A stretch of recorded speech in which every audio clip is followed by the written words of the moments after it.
So we are lit. Hello, everyone. Good afternoon from Chile. This is Felipe Ochoa from University of Chile. And on behalf of the Geotechnical Engineering Group, we would like to introduce to many colleagues who are here to share with us their knowledge, their expertise on soil dynamics.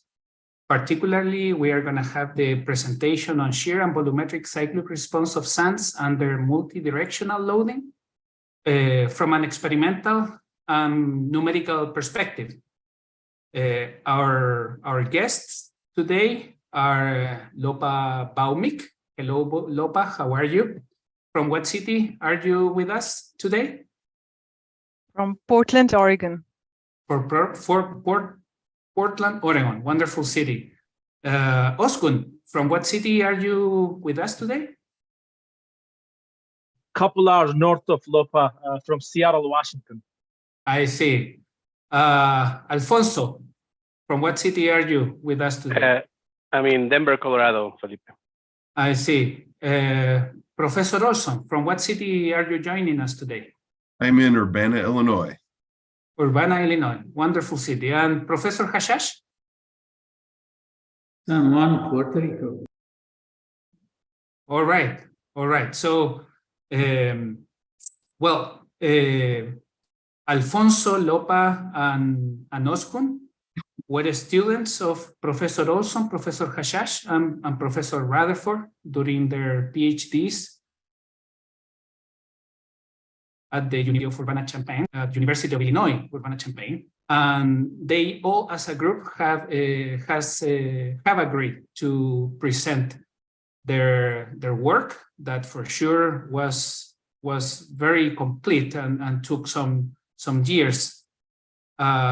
Professor Olson, it seems to me that you will introduce the work as an overall perspective, right? Can you let us know about this wonderful project that you are working on? I'm happy to, and thank you, Felipe, for the invitation to present the work from Doctors Numanoglu, Baumik, and Cerna-Diaz. This fantastic opportunity, and thank you very much. I would like to acknowledge our sponsor on this project from the Nuclear Regulatory Commission was Dr. Thomas Weaver, and we are thankful to the Nuclear Regulatory Commission for supporting us on this project and working so closely with us. It was a fantastic interaction for all of us. So I just wanted to take a few minutes to present an introduction before I hand it over to our former students and now fantastic professionals out in the real world doing real geotechnical engineering. I'll hand it over to them shortly. But I wanted to talk a little bit about the motivation. I'm sure you all recall the Fukushima nuclear power plant accident following the 2011 Tohoku earthquake in Japan. Well, that accident and disaster that ensued from that earthquake and from that power plant led the Nuclear Regulatory Commission here in the United States to reevaluate the seismic safety of all of their facilities. Their assumption, many of these facilities, if they are founded on sites with soft soils, those soft soils are removed, often down to bedrock. So that may be tens of feet, maybe over 100 feet, or I should say, put this in meters. It could be in the order of tens of meters of material that is removed at a site and replaced with compacted sand, quite commonly. Again, if these are soft soil sites. There's one example of a facility that is part of the Tennessee Valley Authority, one of the energy producing companies in the United States. That's a nuclear power plant that is founded on dense compacted sands to considerable depth. The assumption was always that these types of materials, dense compacted sands, would perform very well during earthquake shaking. And historically, these sands had, as a result, not been evaluated. And as we know from previous studies and previous earthquakes, dense sands generally perform quite well during earthquakes. However, they often do exhibit small settlements. Well, if there was a small zone of this dense soil and you got small strains within that layer, it would not be a big issue for a nuclear power plant. But again, we're talking about the potential for tens of meters of this material. And even if the strains are small, that can add up to non-tolerable settlements. So the purpose of this program was to take into account the fact that we have here in the United States, and allow me to turn on my pointer here. In the United States, we have multiple nuclear power plants in the West Coast and on the East Coast and in the central United States that are in seismic zones that could have these significant thicknesses of relatively dense materials present. And in those cases, this potential failure mechanism or large settlement mechanism had not been properly analyzed. So we were concerned with, firstly, that many of these nuclear power plant structures are very heavy and they induce loads in the ground that we had not recognized or evaluated in terms of either experimental work or numerical work. That secondly, the work that had been done on sands primarily focused on unidirectional ground motions. So just one direction of shaking, when real earthquakes, of course, are shaking in multiple directions, at least in two directions. So we wanted to address that limitation. And then lastly, the limitation of the types of soils that had been investigated at the time. Most of the studies to that point had involved only clean sands, while real soils may have a significant silt or clay content to them, even soils that are utilized for the purposes of founding structures at nuclear power plants on. So we wanted to investigate a wider range of soils. So this presentation that we're going to give you is the culmination of 3 doctoral dissertations and roughly 4 to 5 years of work that involve 3 distinct components. And so these are going to tie into Dr. Baumek's, Dr. Serna-Diaz's, and Dr. Numanoğlu's work, and that first involved element level testing. So Dr. Baumek led the construction of a new multi-directional direct simple shear device here at the University of Illinois that could seismically or cyclically load soils in multiple directions using broadband motions, and she'll describe this in much more detail. So we looked at just that, looked at the behavior of dense soils, sands, silty sands, and clayey sands under bidirectional broadband motions. We complemented that because there are so few case histories in the literature available for shaking of thick, dense sand deposits. We complemented this element work, or element level work, with a series of centrifuge tests that Dr. Serna-Diaz will describe. And these were unique tests in that we also used bidirectional motions here, and we developed new techniques for evaluating settlements with depth in these centrifuge experiments. And lastly, all of that culminated in what the NRC, the Nuclear Regulatory Commission's goal was to have a computational or constitutive model that could capture these behaviors of bidirectional motion and, most importantly, the volumetric behavior of dense sands under these bidirectional motions. So Dr. Numanoğlu will talk about the development of these constitutive models.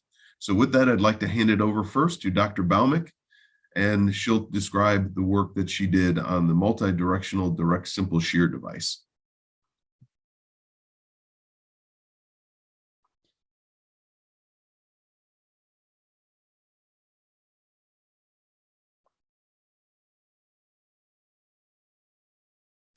Thank you, Professor Olson. Can everyone see my screen and hear me okay?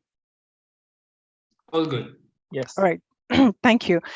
Good evening, everyone. I'm going to talk about the laboratory testing portion of this research program that we did using the Illinois Multidirectional Cyclic Direct Simple Shear Device, or the IMCDSS, as we call it. Here's an outline of my presentation. I'm going to talk a little bit about the background literature that we looked at, which builds on the motivation that Professor Olson just spoke about, followed by a description of the materials and methods that we used in our study. Then I'm going to give an overview of the IMCDSS device, including the features, capabilities, and the limitations of the device. And then talk about the experimental program that we did using different sands to study the drained and undrained response under multidirectional shear. This slide here presents various studies that are available for drained volumetric strain. As you can see here, there's a wealth of studies. Let me turn on my pointer. There's a wealth of studies for unidirectional loading, but very, very limited studies for multidirectional loading. Pike et al. Was the one who pioneered the study of multidirectional loading on a behavior of clean sands. He tested Monterey sands and stacked one shake table on top of another to apply the bidirectional loads. And later work was done by Fukutake and Matsuoka for multidirectional loading of sands. This slide here lists the different literature available for studying the undrained response and the reconsolidation volumetric strain. This is the volumetric strain that occurs due to the dissipation of pore water pressure that's generated during a seismic event. Similar to the drained behavior, there's a wealth of study for unidirectional loading, but a very limited study on multidirectional loading. The first work that tested saturated sands under bidirectional DSS was done by Ishihara and Yamazaki at the University of Tokyo in 1980. This was followed by the work of Ishihara and Nagase, Kammerer, and Matsuda et al. Here are a couple of other volumetric strain studies using partially drained loading and partially saturated loading. The work that you see here, Serna Diaz 2018, is the subject of the next presentation, so you'll be hearing quite a lot more about that one. Here is a list of the available chart-based or equation-based semi-empirical models that are available for the estimation of the drained volumetric strain. Now, Pike in his pioneering work introduced something called the multidirectionality factor, which is simply a ratio of the response in bidirectional loading divided by the response under unidirectional loading. And he recommended, based on experiments, MDF of 2 for drained volumetric strains. And you can see in all subsequent semi-empirical models for drained volumetric strains starting from Tokimatsu and Seed, 1987, up to the work by Lastly in 2015, all used that single factor that was recommended by Pike in 1975. One thing to note here is that the work of Pike, while pioneering, was based on a single clean sand and single density. So it might not be applicable to the soils that have either silts or clays that we encounter in the fields or soils with different densities. Here is a listing of commonly available pore water pressure generation models. The strain-based models from Vucetich and Dobry also uses a factor of 2 in their equation based on Pike's work. The energy-based model from Green and Polito do not have a factor as such to account for bidirectional loading, and the work in Japan by Matsuda et al. Uses G star, which is a cumulative shear strain that sums the shear strain in X and Y direction and hence incorporates bidirectional loading effects. Again, the experiments are based, on Pike, were based on a single sand and a single density. For reconsolidation volumetric strain estimation, it's usually done using either cyclic stress ratio or CSR, or using a factor of safety against liquefaction. For example, CSR is used by the Tokimatsu and Seed method, and FS against liquefaction is used by the Ishihara and Yoshimine method.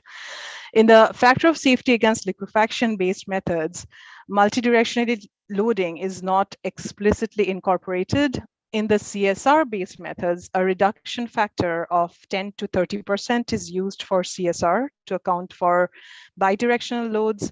And in the Chetin et al. Model, this reduction in the CSR was defined as a function of the relative density of the soil.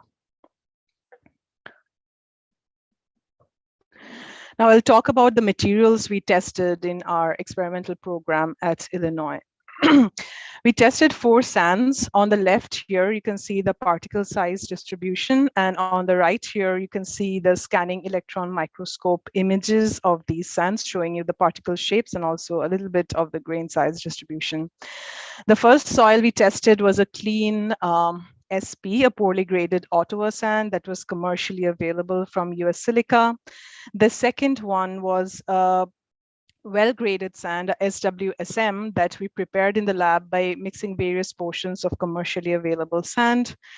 The third sand was a Mississippi River silty sand, and this is a naturally occurring sand that we sampled from Cape Girardeau in Missouri. The fourth sand was a SC, and we formed that sand by mixing parts of the Mississippi River silty sand and parts of Gulf of Mexico clay. And this Gulf of Mexico clay was sampled from the Walker Ridge area in the Gulf of Mexico. Now I'll go into a little bit into detail about the Illinois multidirectional direct simple shear device, which I'll call the IMC-DSS from now on. So we elected to go with a DSS device because it realistically simulates dynamic loading. For example, in contrast to the cyclic triaxial, it does not apply abrupt rotation of the principal stresses. It applies a smooth rotation of the stresses. Also, the configuration of the DSS device with the cylindrical sample leads easily to application of bidirectional shear. The photograph you see here shows the different components of the IMC-DSS device. This part here is the pressure chamber, and this can be lowered or raised, and this can be used for application of chamber pressure and also helps with back pressure saturation. This is the vertical load cell connected to the vertical loading unit, which is then connected to a sample via a V-clamp and a plate. Here is the sample, and we used stacked metal rings for confining the sample, and there's also a membrane that we use between the sample and the stacked rings. There is a bottom cap of the sample that connects to a T connector that connects to the bottom assembly of the device. Now, the bottom assembly of this device has 2 tables, an X table and the Y table. They can either move independently or together to apply either unidirectional loading or bidirectional loading. And I have a couple of videos in the next slide for that. And here you can see the drain lines connecting to the top and bottom specimen caps. These drain lines are used for saturating the specimen, application of back pressure, and so on and so forth. This slide lists the IMC-DSS device features. This device has servo-hydraulic control. It has reduced rocking, and by rocking I mean the relative movement between the device and the top of the specimen, which was prevalent in older devices. In this device, we use this very stiff steel columns, 4 columns at the 4 ends, which reduces the rocking. We can apply multidirectional loads, including broadband loads. Here is a plan view of the different strain paths that the device can apply: unidirectional cyclic, circular, figure 8, and broadband. And here you see a few videos of the device applying unidirectional, circular, and figure 8 loading to a rubber specimens that's connected there right now. The device can apply chamber pressure, back pressure saturation. We installed bender elements for shear wave velocity measurement. There is a multi-axis load cell that can be added right on top of the specimen here to measure loads free of any device compliance. And we use stacked metal rings, as I showed before, and they apply a K0 consolidation, K0 condition.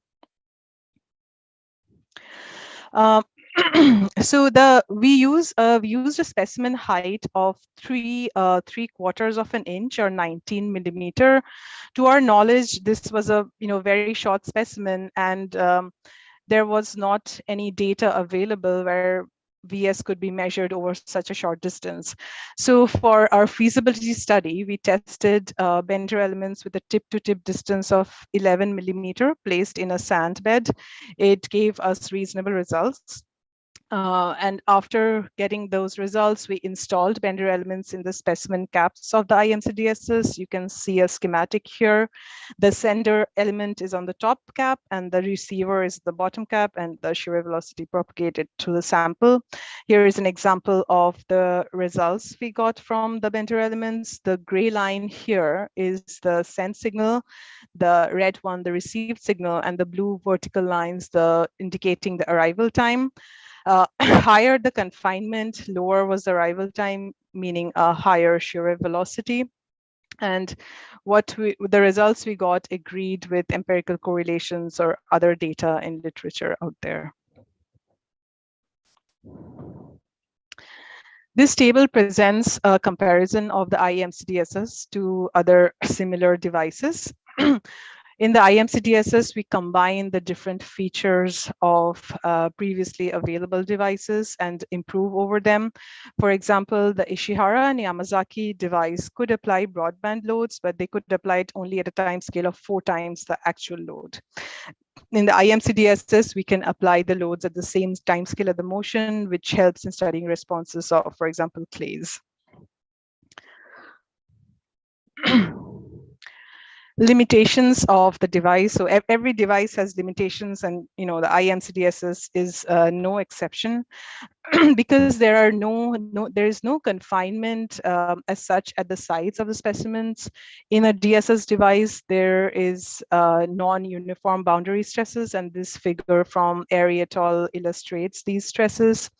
The way to mitigate that is to have a diameter to height ratio of greater than 4. At the bottom here, you see a schematic of the split mold that we used to prepare the samples, and on the right, a prepared sample. Our specimen diameter was 4 inches and the height was 3/4 of an inch. So we used a D/H ratio of greater than 5 to minimize the effect of the non-uniform boundary stresses. Another common limitation is the unknown state of stress. Because we do, the specimen is not equipped with horizontal load contact transducers. And another limitation of the DSS is device compliance, which depends on the number of degrees of freedom of the device and the transducer location. By device compliance, I mean the deformation of different device components that are present between the actual specimen and the point where you measure either the deformation or the stress in the specimen. This figure below shows the drained response, the shear stress, shear strain response of sand from the IMCDSs. The dashed lines are from this work, and the blue lines are from a different work by Sibley. These blue lines are from monotonic tests, and red lines are from the monotonic part, the initial monotonic part of cyclic tests. What we observe here is that the IMCDS's response is softer than the response of the Sibley device, and we believe it's because of 2 different reasons. The first one is our device was bidirectional, so it had higher degrees of freedom and hence more compliance. Also, the LVDT location in the Sibley device is closer to the specimen as compared to the IMCDSs. These 2 reasons led to this compliance that we observed, and this effect was observed at shear strains of less than 1%. Here we present a comparison of IMCDS's data to literature for drained tests and constant volume or constant height tests. The solid lines are from the IMCDSs and the dashed lines are from literature.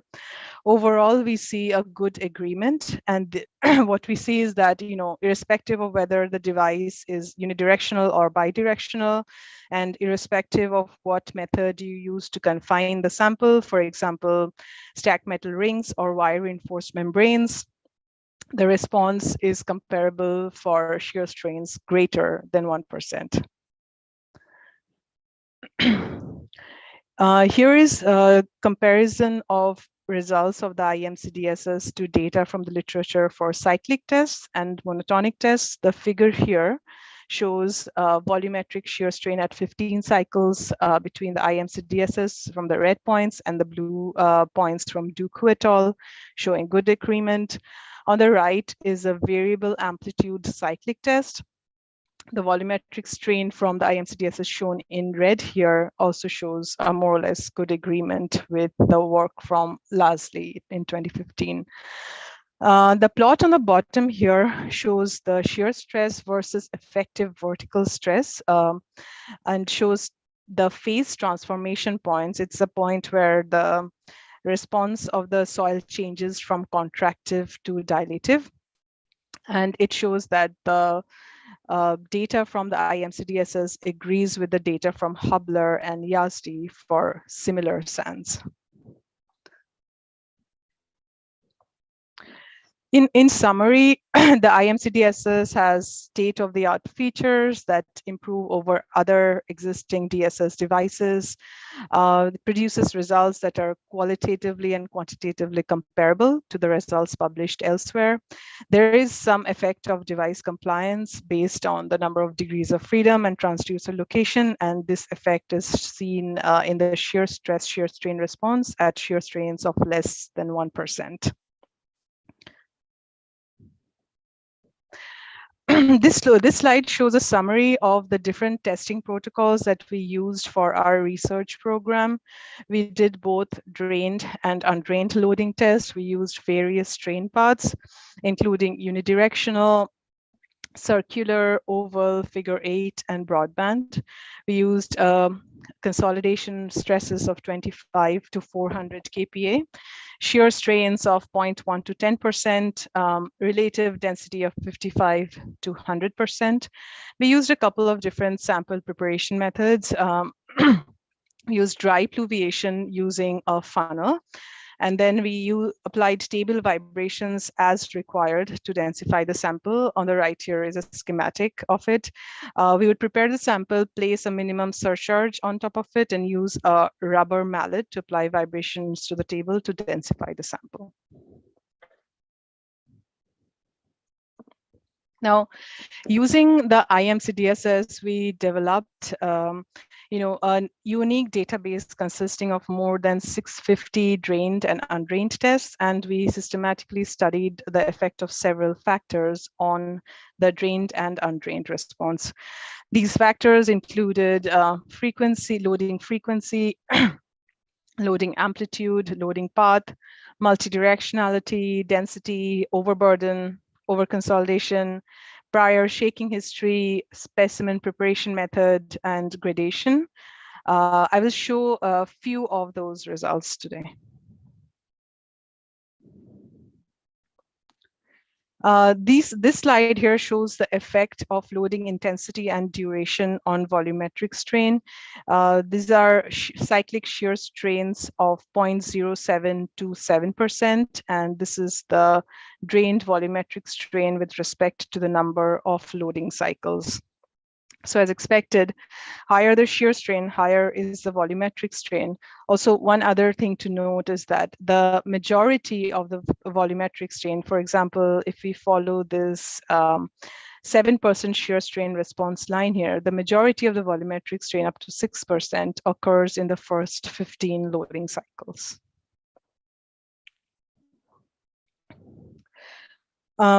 This slide here shows the effect of loading frequency. So this plots the volumetric strain at the end of 15 loading cycles for unidirectional tests, and this for bidirectional tests. What we observe here is that the behavior of the sand in terms of drained volumetric strain is independent of the applied loading frequency for both uni and bidirectional tests. And we had a similar observation for the well-graded sand and the Mississippi River silty sand that we observed.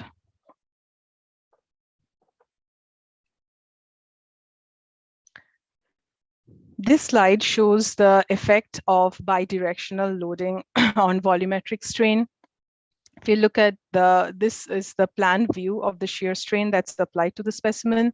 If you look at the gray line here, that's the unidirectional cyclic load resulting in the least amount of volumetric strain. This is followed by this oval shear strain path that applies bidirectional load and leads to a slightly higher volumetric strain than unidirectional. And the maximum volumetric strain was recorded by the figure 8 loading path, as you can see here. And these results are for the silty sand. So we believe that the figure 8 loading paths applies a change in that direction of application of the shear strain abruptly at these 4 different corners, as opposed to the oval path, which applies a more gradual change. And this sudden change at the corners of the figure 8 leads to a certain unlocking of the particles, which leads to greater volumetric strain accumulation. This slide shows the effect of density on volumetric strain. The top 4 figures show unidirectional loading, and the bottom 4 show bidirectional loading at 1 cycle, 15 cycles, 25, and 100 loading cycles. So volumetric strain decreases with density. This line here is for a density of 93%, while this line here is for a density of 62%. A couple of interesting things to note here is that for bidirectional loads, the volumetric strain leveled off at shear strains of 5%. So in increasing the shear strain beyond that, it didn't result in any further increase of the volumetric strain. Also, this, if you notice these shaded lines, shaded boundaries over here, this is the ultimate volumetric strain, which is calculated using the E minimum determined using ASTM procedures. What we observed is that this, in absence of any other data, the EV ultimate determined from E min can be used as a realistic upper limit for volumetric strain estimation. This slide shows the effect of overburden on volumetric strain. This is the effective vertical stress on the y-axis, and this is the K sigma factor. This K sigma factor is defined by the volumetric strain at a certain sigma or vertical effective stress and divided by the volumetric strain at 100 kPa vertical effective stress.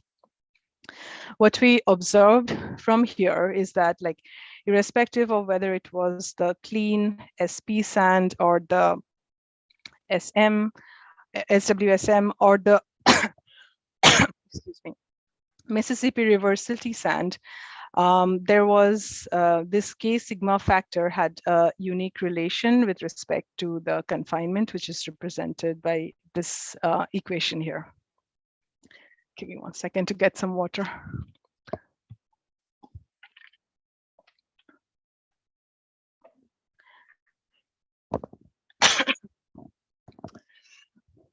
This next slide shows the effect of overconsolidation on volumetric strains for bidirectional figure 8 loading tests. The sample with the OCR of 4 had a lower volumetric strain than OCR of 1, and similar results were observed in previous unidirectional loading tests. Here we are showing the effect of prior shaking history. So for this one, we applied 5 events of the same loading cycle using broadband loads. We scaled the broadband loads such that the maximum shear strain applied was 1%.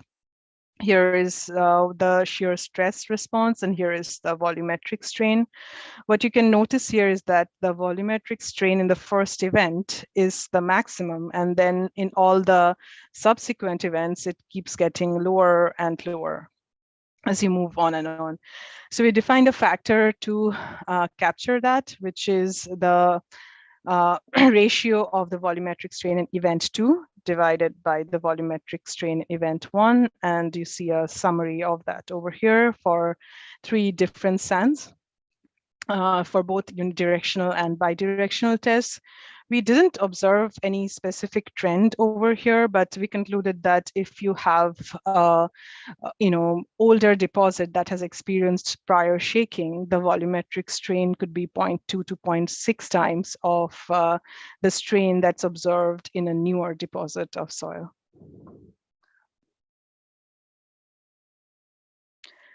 So I've presented the effect of certain factors on the volumetric strain. In the next few slides, we'll see if these factors affect the multidirectionality factor in any way.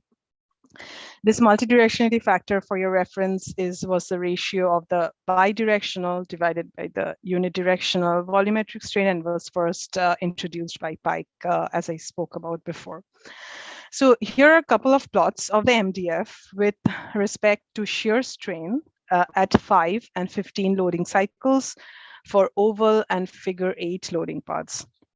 What we observed from here is that the MDF was independent of the shear strain and also independent of the loading path for shear strains of less than 5%. Here are a couple of plots showing MDF with respect to relative density for, again, 5 and 15 loading cycles and over oval and figure 8 strain paths. We observed again that MDF is independent of the relative density.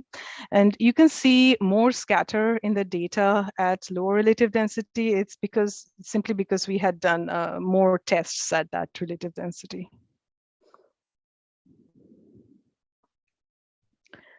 These two plots similarly show the effect of effective vertical stress on the MDF for drained volumetric strain. And we have the same observation, that is, MDF is independent of the confinement. This figure here summarizes the MDF for different soil types. On the left, I show results from the broadband test that we did, and on the right are results from the cyclic oval and figure 8 tests. So for the Ottawa sand, for the SWSM, and for the MRSM, all these sands, all these tests show that the MDF is independent of the soil type as well. So we could use the same multidirectionality factor for any sandy soils, for any confinement, for any loading shear strain conditions less than 5% that we encounter. This slide shows a summary of the MDF for drained volumetric strain. There are about 284 data points here, and each of them corresponding to 2 tests. And the red circles show results from uniform cyclic tests. The black rhombuses you see here are from broadband loading tests. The yellow highlighted part here is the range observed by Serna Diaz in dynamic centrifuge tests, and he'll be talking about it in the next presentation. The blue dashed line here is the factor of 2 that was recommended by Pike based on those single tests on a single sand. We saw that our average was close to that, but we recommended this black line here, which is our mean plus 1 standard deviation, which covers around 68% of the data. And that factor was about 2.8 up to shear strains of 5% and reducing to 1 at shear strains of 10%. On the right here, you see a statistical distribution of the different MDFs we measured, again showing the mean plus 1 standard deviation MDF of 2.8. Now, similar to the drained response, we systematically studied the effect of various factors on the undrained response, and I'll show a couple of them today. We looked at liquefaction resistance, we looked at pore water pressure generation, and we looked at reconsolidation volumetric strain. Here is a plot of the cyclic stress ratio versus number of cycles to liquefaction. A couple of different definitions here. We used RU, or pore water pressure ratio, of 1 for our study. From the literature, they used a 3% single amplitude shear strain. That's commonly used for defining onset of liquefaction.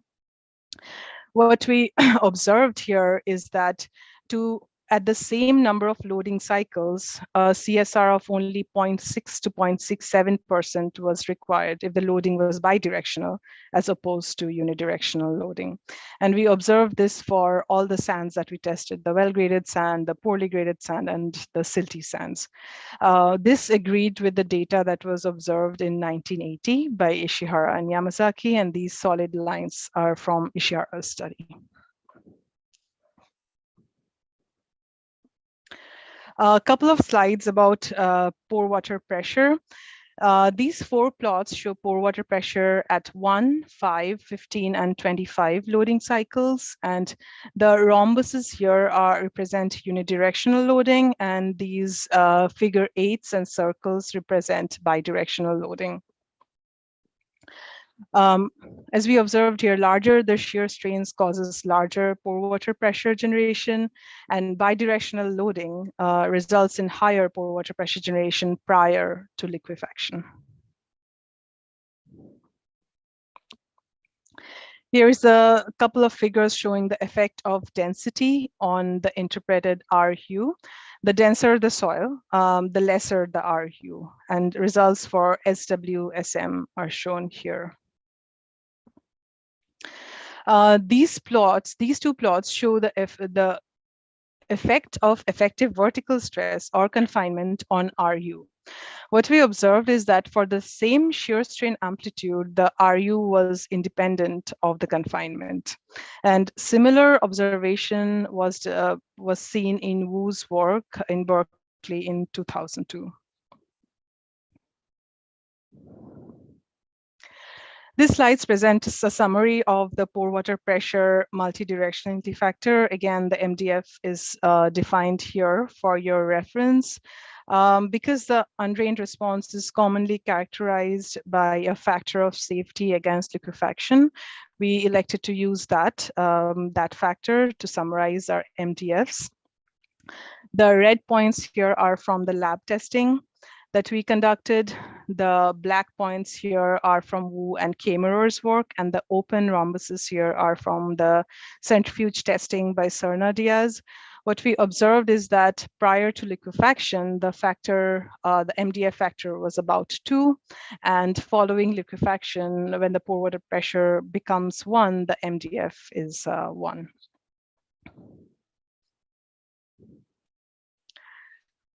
This slide shows reconsolidation volumetric strain, which, as I mentioned, is the volumetric strain due to dissipation of the excess pore water pressure, and shows the effect of loading intensity and density.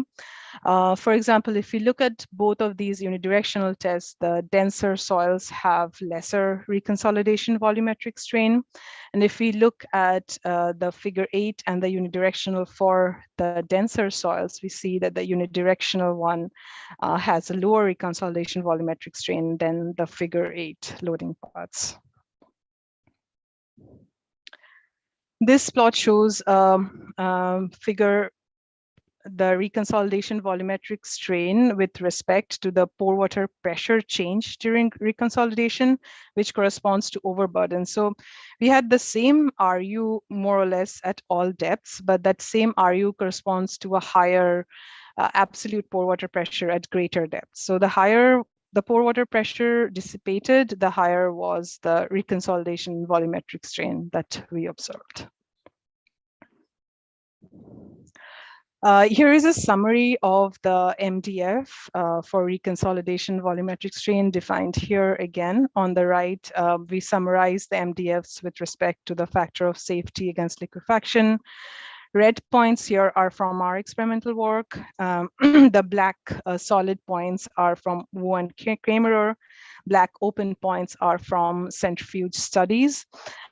This line is what was interpreted from the centrifuge test. I have shown here again the mean plus 1 sigma or 1 standard deviation interpreted from the lab data. For factor of safety against liquefaction of greater than 1, we saw a mu plus sigma MDF of about 2.5. For after onset of liquefaction or less than equal to 1 factor of safety against liquefaction, we saw MDF of 1.5. And this covers, as I said again, the 68% of the data. Now, using the IEM-CDSS, we have studied like several factors for all the volumetric response of the soil, including drained response, pore water pressure generation, and reconsolidation volumetric strain. All these factors and the significance of these factors are summarized here. The higher the number of stars, the greater the significance. And here again is a summary of the multidirectionality factor that we observed from the IEM-CDSS test for drained volumetric strain, for pore water pressure generation, and for reconsolidation volumetric strains. And this applies to poorly graded sands or well-graded sands or sands with non-plastic fines that we tested in our experimental program, and for a range of relative densities ranging from 55 to about 100%. This brings me to the end of my presentation, and over to Alfonso, Dr. Serna Diaz, to talk about the centrifuge testing part of the research program. Thank you. Thank you, Lopa.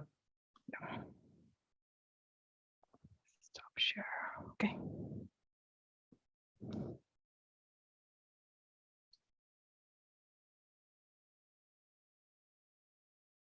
Alfonso? Sorry, of course I was muted. Yeah, thank you, Lopa, for your presentation. I'll share my screen.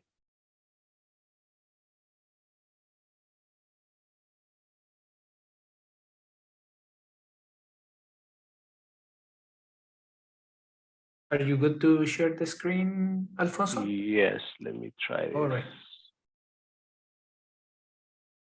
Let me know if you guys see the screen.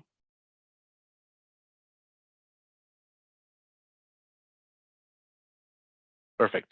Okay, so the next presentation, basically, we're covering the centrifuge testing. We perform a suite of tests, to account for large-scale behavior in terms of multidirectional response of sands.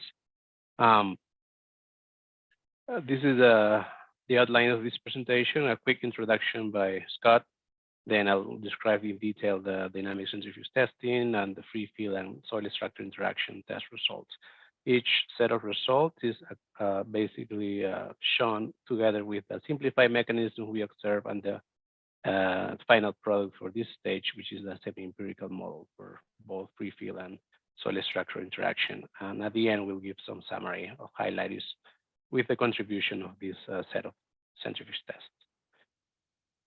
So Scott, the floor is yours.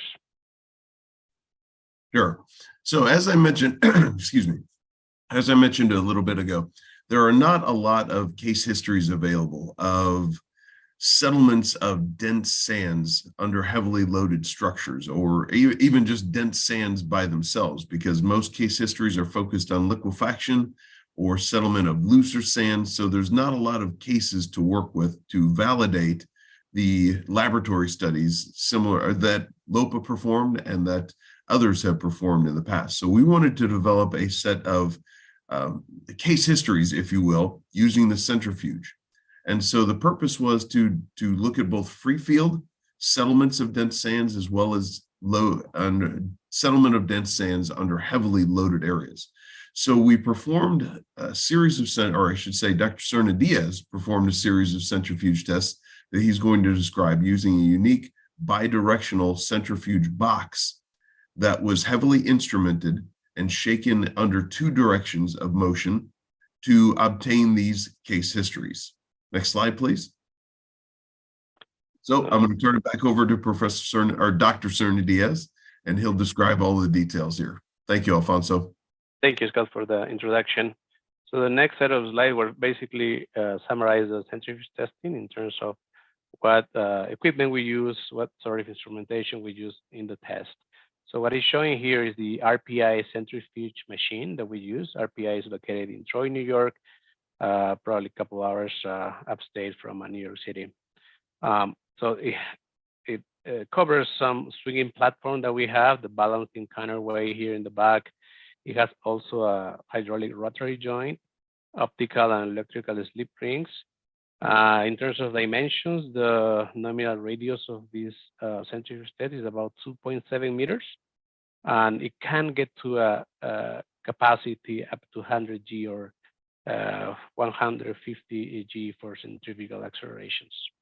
In the right-hand side picture, I'm showing the 2D shaker, and this one was just in conjunction with the 2D laminate container, which is this one, and the purpose was to put the ground motions in the centrifuge in two directions, in the X direction and the Y direction. So RPI has this 2D shaker which can actually impose ground motions in both directions using a hydraulic multi-actuator system. As you can see also, this is a layout of instrumentation we've used. You can see the different accelerometers used from top to bottom to compute the intensity measures, namely PGA, PGB, RS intensity across the model. We also measure shear wave velocity at different depths to have insight into the shear wave and small strain moduli for different ground motions before and after each earthquake. We also have a suite of settlement plates that were installed at the surface and the depth to calculate our vertical strains after each motion and correlate that with, again, our RS intensity, for example, or any intensity measures that we have from the accelerometers, and also the change in the stiffness that we have from the shear wave velocity. There's a picture here that shows the building procedure. This is starting from obviously bottom to top, and you can see the placement of the settlement plate, the piezometer right here, and the accelerometer in both the X and Y direction. There's a close-up view of the LVDT frame that we use to collocate these settlement plates along this lateral frame here that is aimed to use the side LVDTs to measure lateral displacements. This is a 2D shaker and this is a 2D laminar container. This is a video that shows how this 2D shaker moves. If we can play this video, and let me just test it here.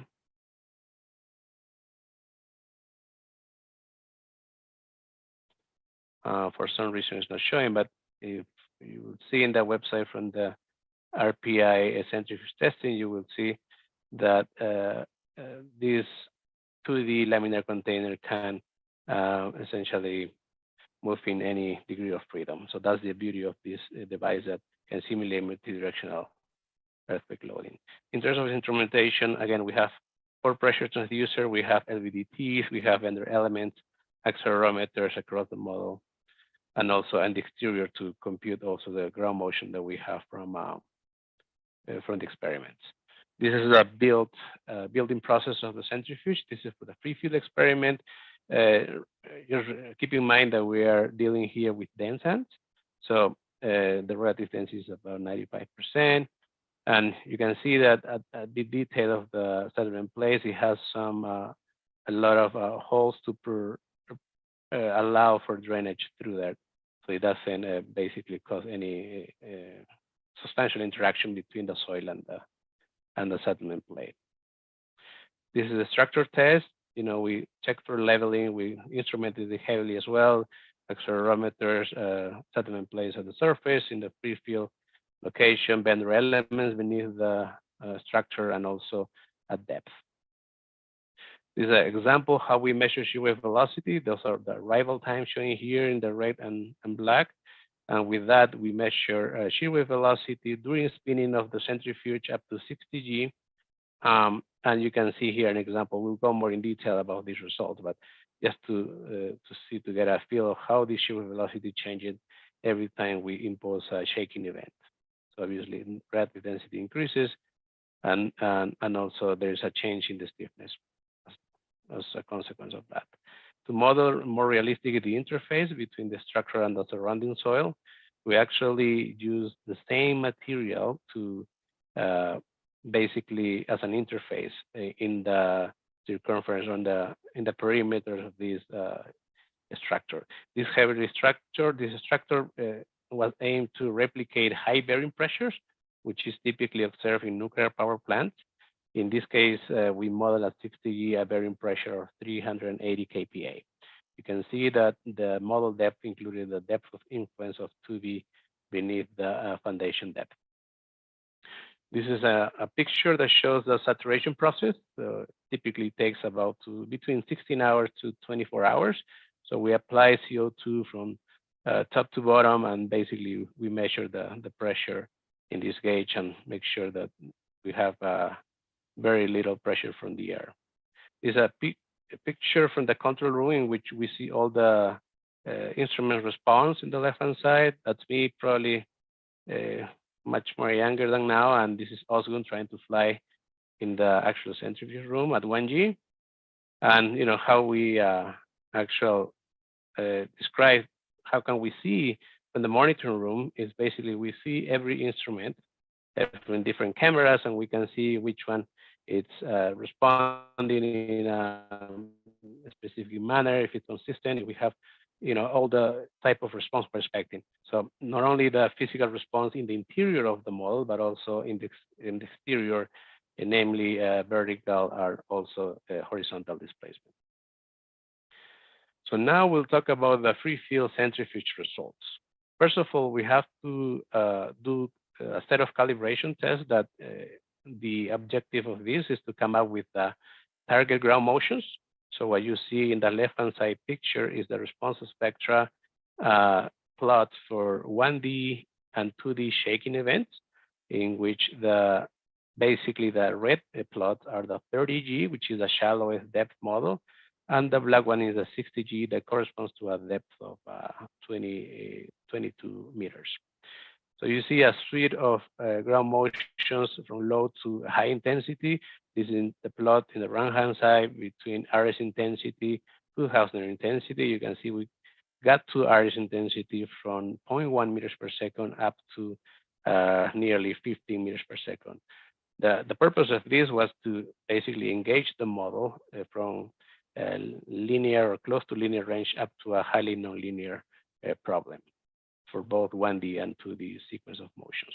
So in total, we apply about 21 ground motions on 60G, 9 ground motions on 30G, and the sequence was 1D and 2D events. You can see here the 2D example of a 2D ground motion at the base of the model recorded with accelerometers located here at the base. And this one is 2 unidirectional tests that we apply. So you can see that each component is replicated as in either X and Y direction. Speaking about the results, we compare 1D versus 2D. First, looking at the acceleration response. The acceleration response here is summarized in terms of response spectra. The red one is the shallow accelerometer at the surface. The black one is the input motion at the base at 20 meters.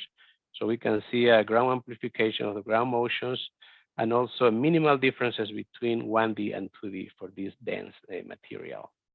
So this is showing for only one ground motion, but if we look at the whole suite of ground motions from these experiments, we can see that the bottom plots are showing the residual, which is the difference between the recorded ground motion or spectral acceleration in the X direction compared to the spectral acceleration in the X direction for the 2D motion.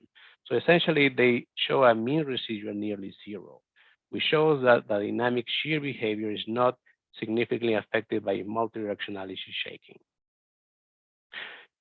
Also, we looked at the amplification factors. Here, the amplification is defined in the centrifuge level, defined as the intensity measure, namely PGA or PGB at the base of the model, compared to the amplification or the recorded acceleration or intensity measure at surface. So this is the result for our experiment in 60G, 30G, and other experiments that we collected for DENSANS for the PGA and PGB. And what we see is that DENSANS also amplify. There's an amplification on the ground motions, and the the amplification is also showing in PGA and the PGB. And what we see interestingly, when we compare the RS intensity and what we define, or what the other intensity measure defined by Hausner intensity, so the Hausner shows less scatter or variability in terms of amplification compared to the RS intensity. That's because RS intensity is controlled by the PGA for the acceleration time history, which is a high frequency parameter.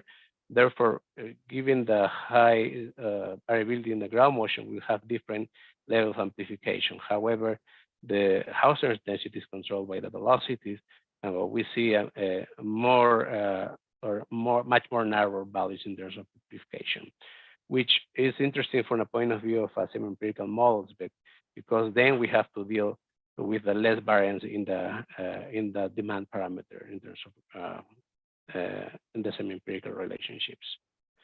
We also looked at the centrifuge shear stress, shear strain loop, hysteresis loops.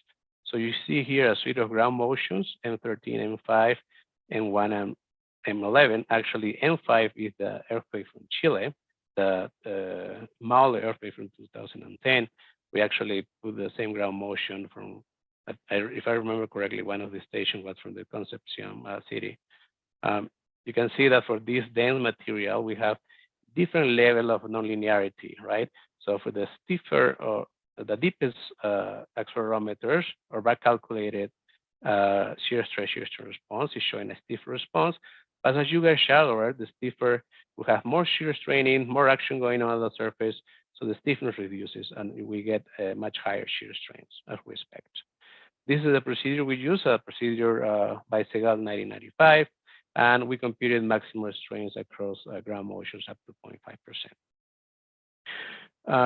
Lopat, on her dissertation, as she mentioned, she also compared the shear stress, shear strain response from different DSS machines. So this is a range in what she basically covered, in which the conclusion was that she was observing a softer response of the DSS as smaller strains compared to semi-empirical correlation that are more tailored to smaller strain devices like the resonant column developed by Professor Stuckey. When we compare this result with the result we got from the centrifuge, we see interestingly that the result from the resonant column device is more consistent with the centrifuge, and that DSS give a softer response at the smallest strains. So this is related to the degree of compliance that different machines have that Lopa went into detail. In terms of the volumetric response in centrifuge, the volumetric here is shown in terms of RU and also surface settlement.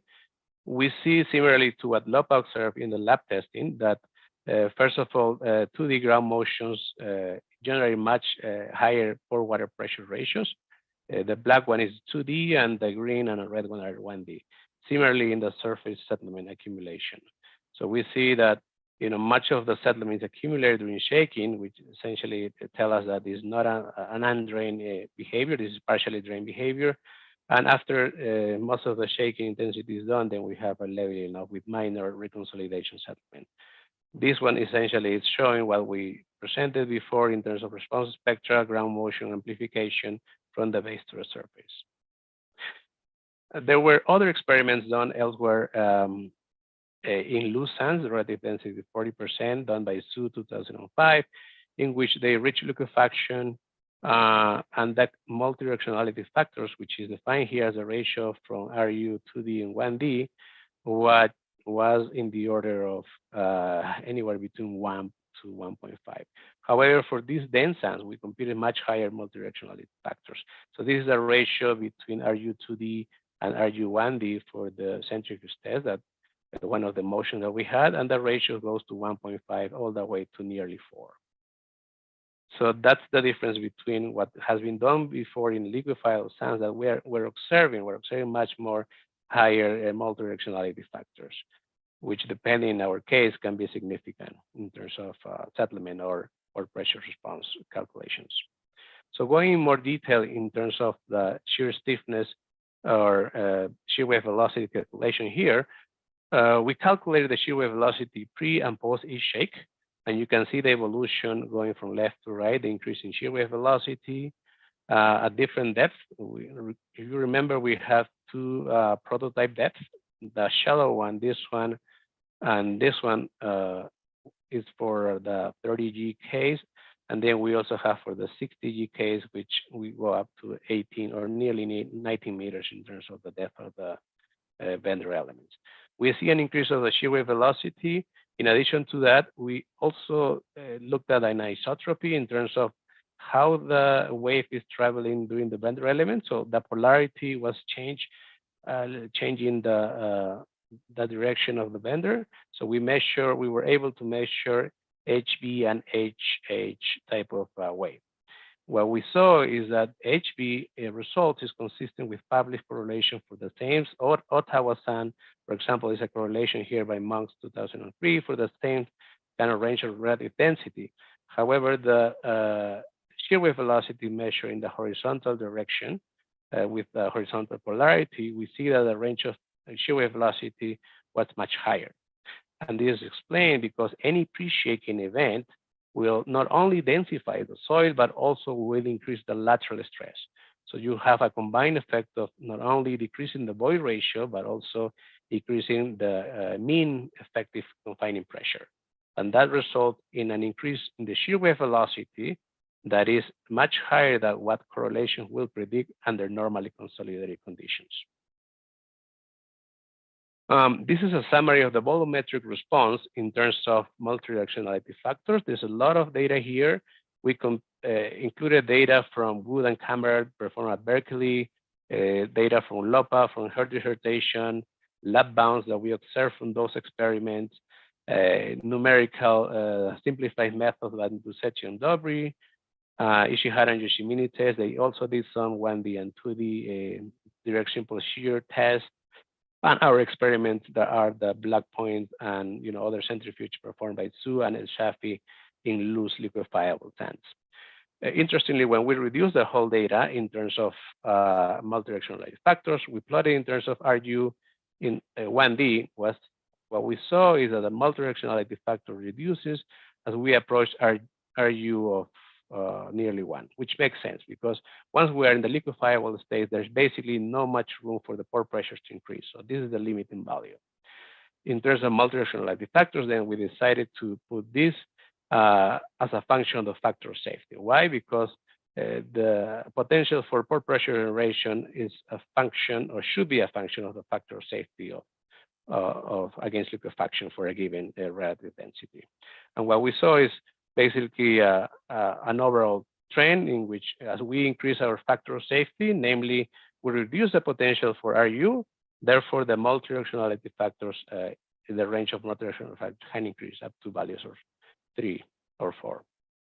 However, once we get to liquefiable sands with high potential of RU development, then that multidirectionality factors yield nearly 1 up to very low factor of safety against liquefaction. Similarly, for the volumetric response in terms of this is the equation we came up with. Similarly, for the volumetric response in terms of vertical shaking-induced vertical strain, typical relationship LOPA summarized, we use Pike, which is a constant MVF of 2, but what we really see in saturated sands, depending on the density, is a transition as well. So once we are dealing with level of RU nearly or low, less than 0.5, then we can get to high multidirectionality factors. As we approach loose sands with either minor or moderate levels of shaking intensity, this NDF can get reduced. It doesn't get to 1 because you still have the effect of the shaking intensity on the plastic shear strains, but it reduces the value up to 1.3 is what we cap it here. So in summary, for multidirectionality factors in centrifuge, we gather data not only from our testing for dense sands, but also included loose sands for lab and centrifuge, and we saw a transitional response among them. Now, with our database, if you recall, we have accelerometers across the depth of the models. We had settlement plates across the depth of the model. We also have piezometers we also have shear wave velocity. So this is an example of what we did with each shaking test. So we can compute total settlement. From those, we can compute vertical strains with depth. We can compute the shear wave velocity or the stiffness, Gmax. We can compute the average intensity in each depth. We can compute PGA and PGB, and then we have a database. The database consists in the x-axis, for example, an intensity measure. In this example, I'm showing here the average intensity in meters per second. In the y-axis, I'm showing the shaking-induced vertical strain. What we saw is that the extracted shaking-induced vertical strain reduces as the stiffness increases. And again, all of this is measured in the centrifuge. There's nothing related to modeling here. So this data was consistent with our observations and gave us an realistic or more fundamental parameter that in this case is stiffness as opposed to penetration resistance. Now, when we wanted to combine 1D and 2D, for example, using average intensity for 1D or 2D for the 2D test, or Hausner intensity for 1D or 2D test, we saw that the total Hausner intensity, for example, was able to capture the differences between 1D and 2D. For example, for a given shear wave velocity, what we saw is that as we increase our energy content, let's say Hausner intensity or average intensity, the volumetric response in terms of RU or shaking-induced vertical strain increases, which means that we can use intensity measures to describe multidirectionality response. In terms of RU response, this is a normalized shear wave velocity versus intensity measure. In this case, the PGA and the average intensity, describing the 2D and 1D. When we merged the data together, we saw some differences and some scatter, much more significant scatter than what we saw in velocity-based intensity measures. And this is consistent with other researchers have been finding, using, for example, the velocity type of intensity measure, the CAV, the cumulative absolute velocity. So we're finding consistent results in terms of that. So now with the database, what we wanted to do is come up with a simplified model. The simplified model, in this case, I was inspired by Professor Hashash's work, actually, in terms of the GQH model that he had for deep soil. So this is, in a sense, similar, but for volumetric strain. And what is the physics behind it? Three things. The first, this equation predicts zero vertical strains for zero shaking intensity, so it's physically plausible. Number two, it captures the vertical strain nonlinearity at small strains. Number three, also predicts a rate of decreasing volumetric strains with increasing shaking intensity. That's something that Lopa showed in her experiment. So this simplified model captures those three physical observations that we see elsewhere. We can see how the model, I'm not going to go into detail about the residual, but this is how the model produces the observed database that we had. And this is how we apply it in real life. So first, we perform a nonlinear deep soil analysis. We can download deep soil from Professor Hashash's website, University of Illinois. It's a very well-known site response software. From those, you can, if you do it in two directions, you can compute the total intensity measure, namely average intensity or Hausner intensity. Then you do a ledger system calculation of the vertical strains. So having the intensity measure with depth, you can then use the GQH model here using this equation and different coefficients and calculate the vertical strain in each depth. Then you sum them up each layer and you can compute the total settlement.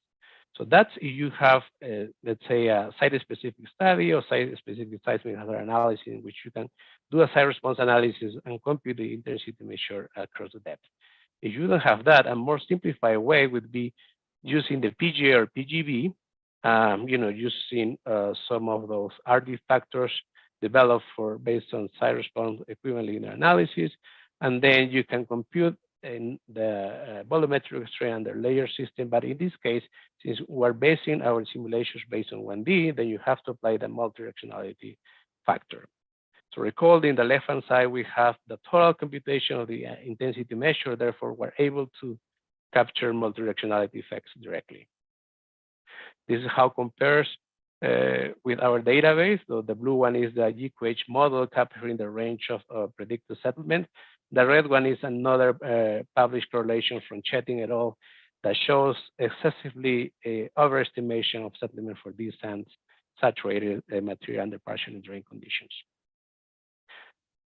Now we're going to describe briefly the soil structure interaction results. If you recall, we also have some heavily instrumented structure experiments.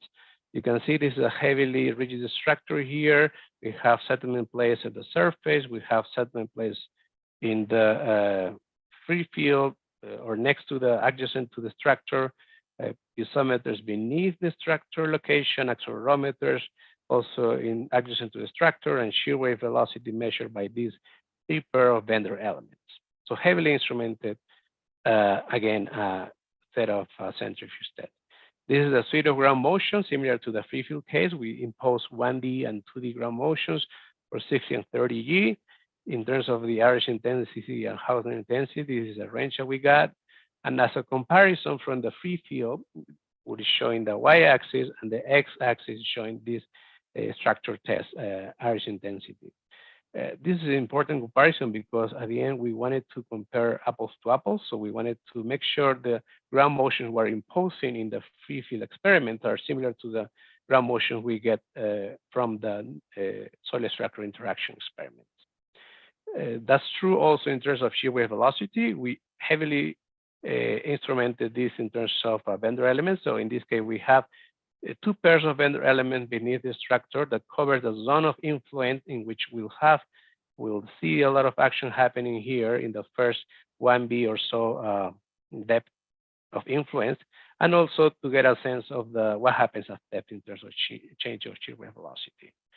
What we saw was that essentially the shear wave velocity, as we well know, is a function of the void ratio and the mean confining pressure. So we have a heavily bearing pressure here, which affect the values of the shear wave velocity.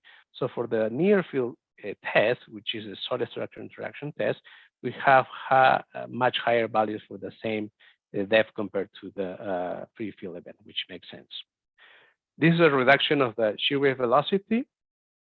The first figure shows the free field test. So we can see that, as I mentioned, the pre-shaking event increases the shear wave velocity due to not only the increase of density, but also increase of the K0 conditions for this test for 60 and 30 G. Now, when we include the structure here for the deep model and the shallow model, we see a much greater range in terms of shear wave velocity due to the effect of the confining pressure of this high bearing pressure structure that simulates a nuclear power plant. So then how we make a sense of these two results? We try to essentially capture at what depth those shear wave velocity from the free field model will basically be consistent with the shear wave velocity from the solid structure interaction model. And that's a depth that we, for this 60 G case, or the 22-meter deposit, was around 12 meters. We did the same for the 30G experiment and came up with a zone of influence.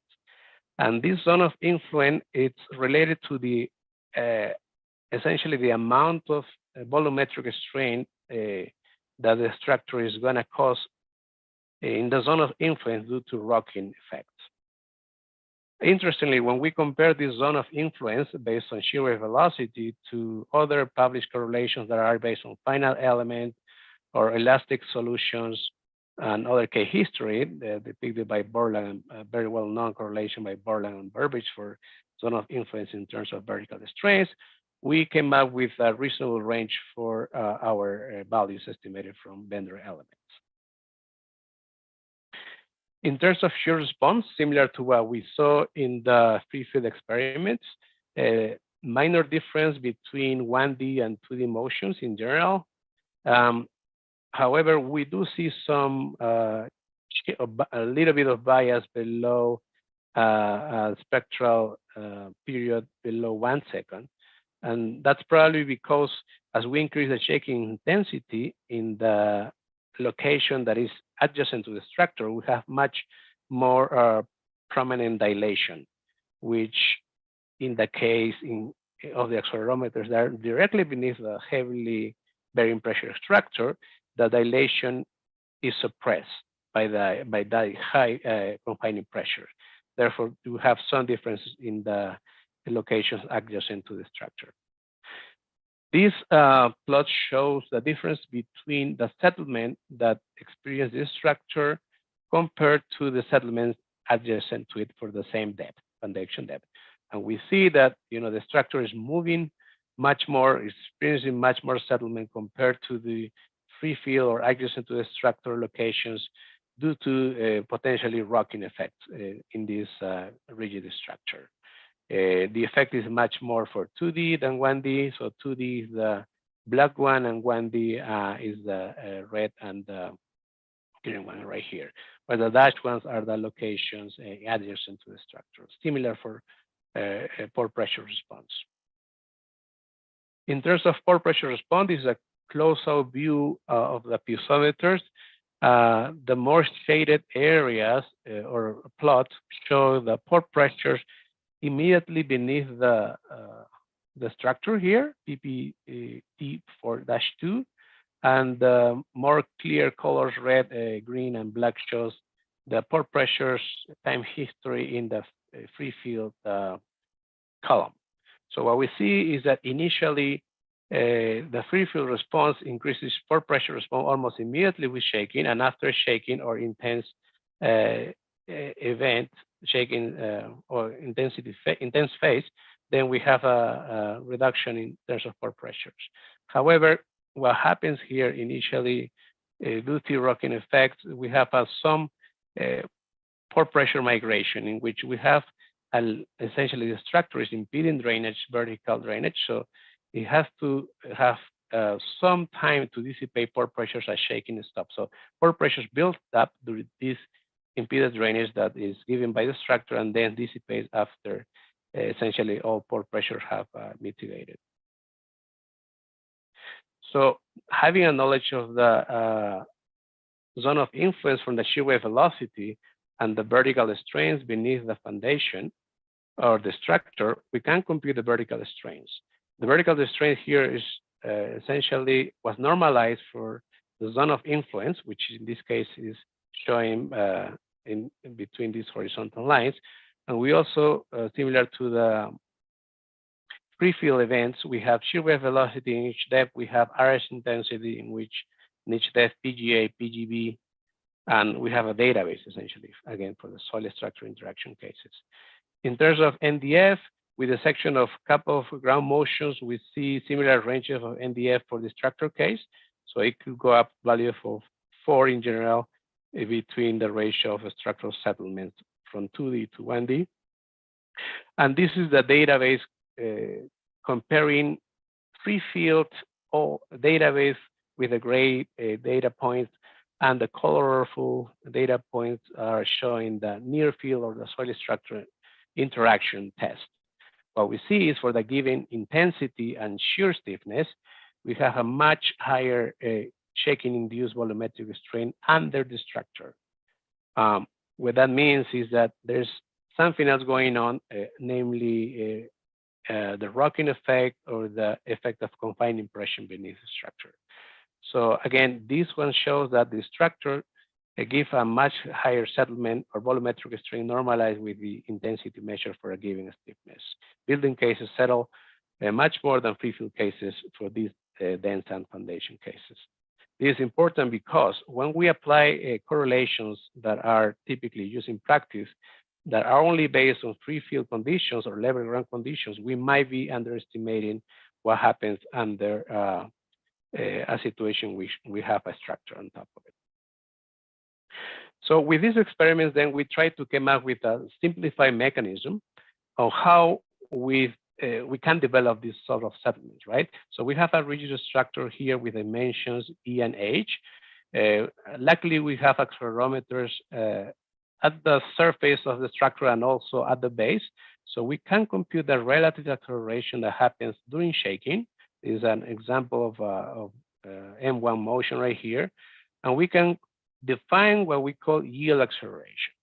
The yield acceleration is the minimum acceleration in which we can trigger any sort of settlement.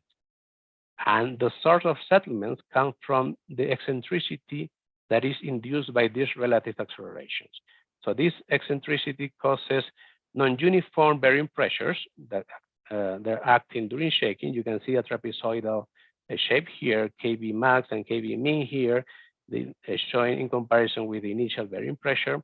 So there is an imbalance force that is going on during shaking, and that will essentially transform the horizontal displacement in some sort of a vertical displacement induced by rocking.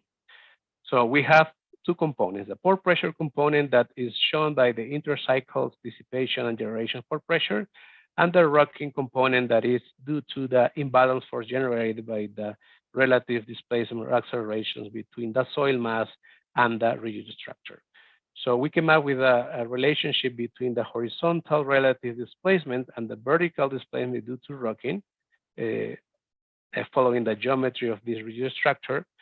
And then what we computed then is that the settlements beneath the structure due to only pore pressure dissipation. So with that, we can compute the pore pressure dissipation in terms of intercyclo dissipation. This is actually a method used by Professor Olson and Kim from 2021. And essentially for these dense sands, the reconsolidation portion of the back calculation of this pore pressure induced settlements is nearly zero.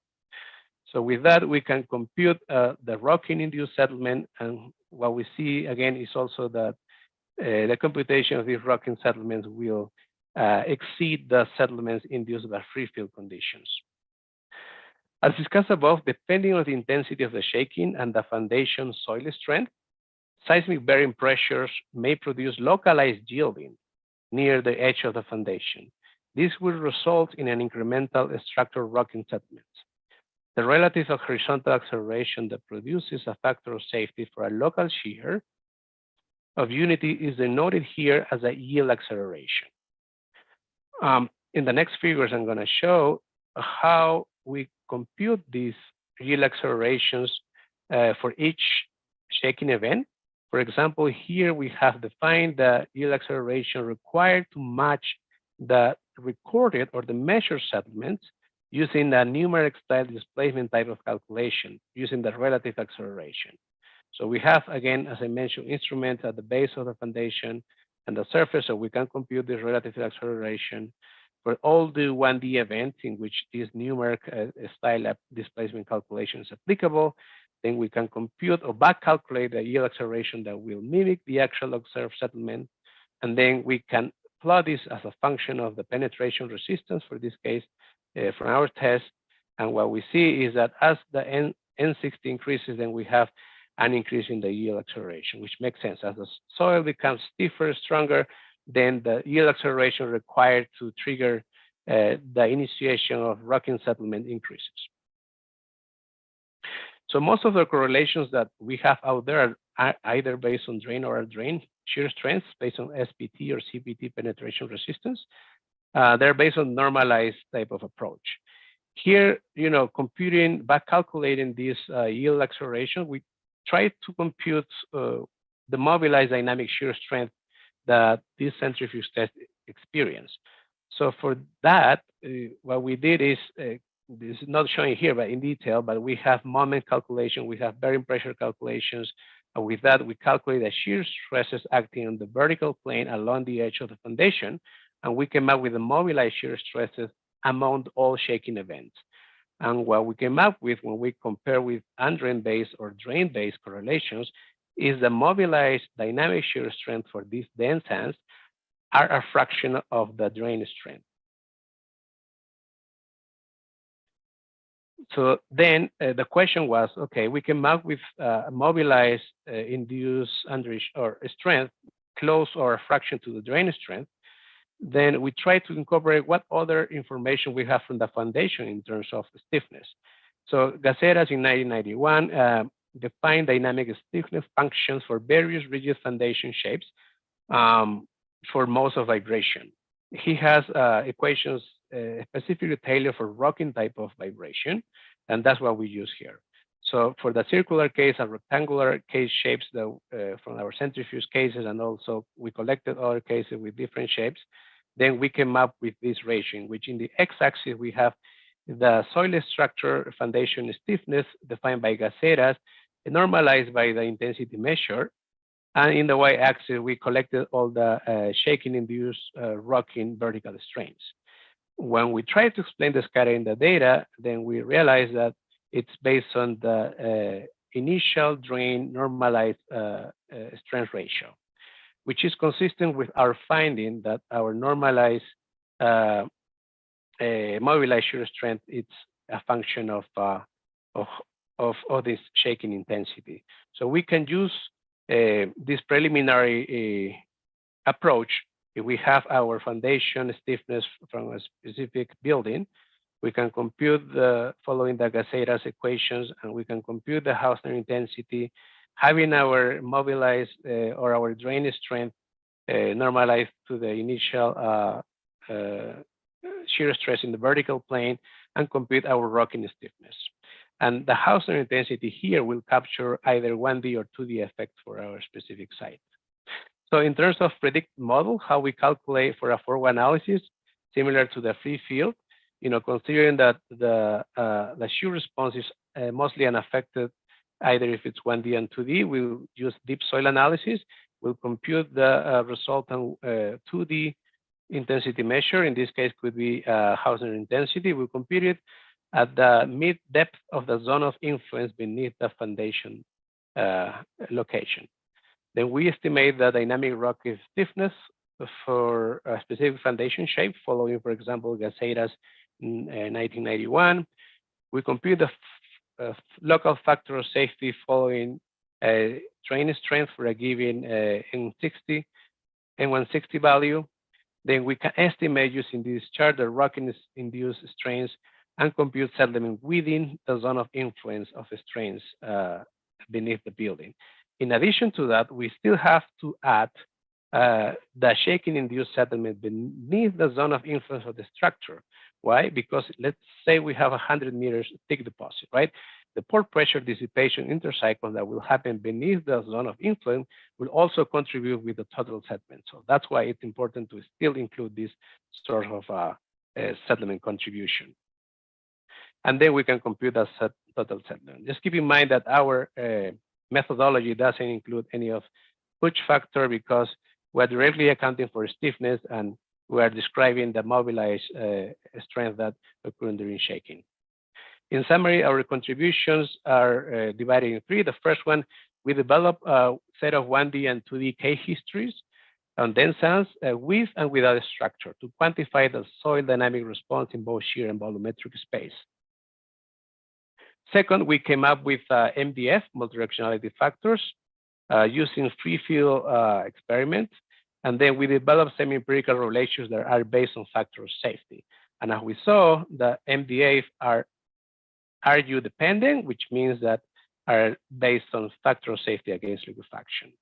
So we can have two bounding cases. You can have a dense sand that is subject to a weak earthquake, in which you will predict a higher MDF, or you can have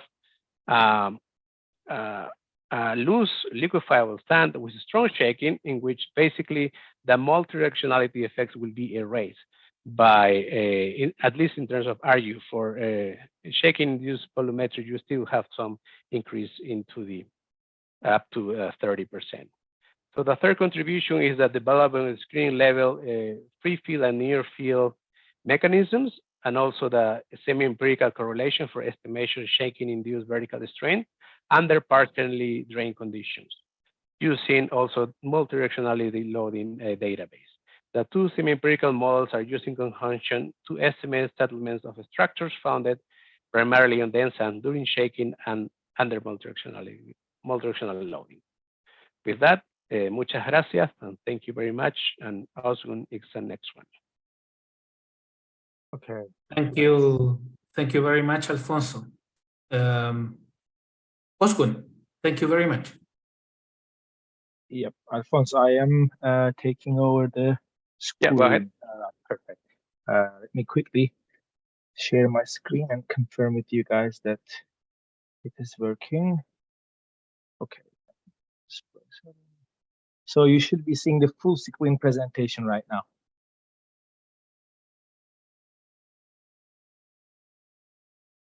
All right. Philip, are you able to see the screen? Just to confirm. Yeah, I can see it Yes. as well. Okay, perfect.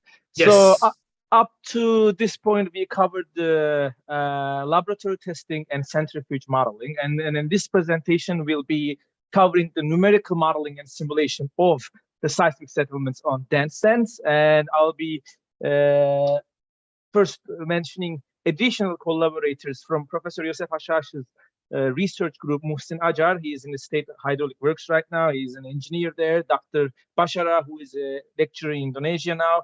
Dr. Guangcha Xing, working in Langen, and former PhD student, and Alvin Bayutando, who is working in Mott MacDonald and also former master student. As Professor Olson mentioned, this research was funded by the Nuclear Regulatory Commission. So we worked over 5 years to complete it.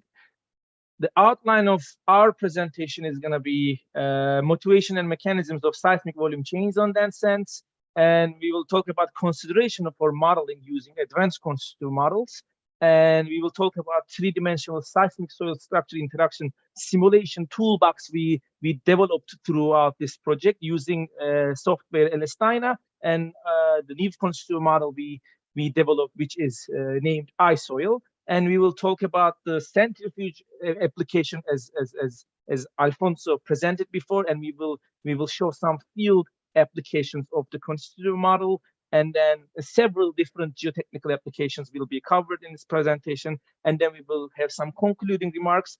I'm going to briefly restate the motivation for those who joined us after Professor Olson introduced the motivation. So we have a setting of a nuclear power plant buildings sitting on dense sand deposit in the absence of rock stratum. So basically, the engineering problem we focus on is during the earthquake, ground motion propagates and induces seismic settlements, and these potential settlements can convert to differential settlements and cause both either a structural failure or potential utility damage due to differential movements. And Professor Olson also mentioned a couple case stories that motivated this study. But for example, this one is from Kashiwazaki, Japan, Kashiwazaki Kariwa Nuclear Power Plant, and post-earthquake deformation assessment. So on the left, you are seeing a containment structure and the surrounding of soil that has settled, and then this is a person as a measure. Now in this picture, we are seeing that the surrounding settled, not the structure itself. Why would that be a problem? On the right side, we are seeing a similar unit building as well as the transformer, and in between there are connection structures that are connecting these different structures. What happened in this specific case was earthquake resulted in settlements in between the structures, which led to a fire and leakage.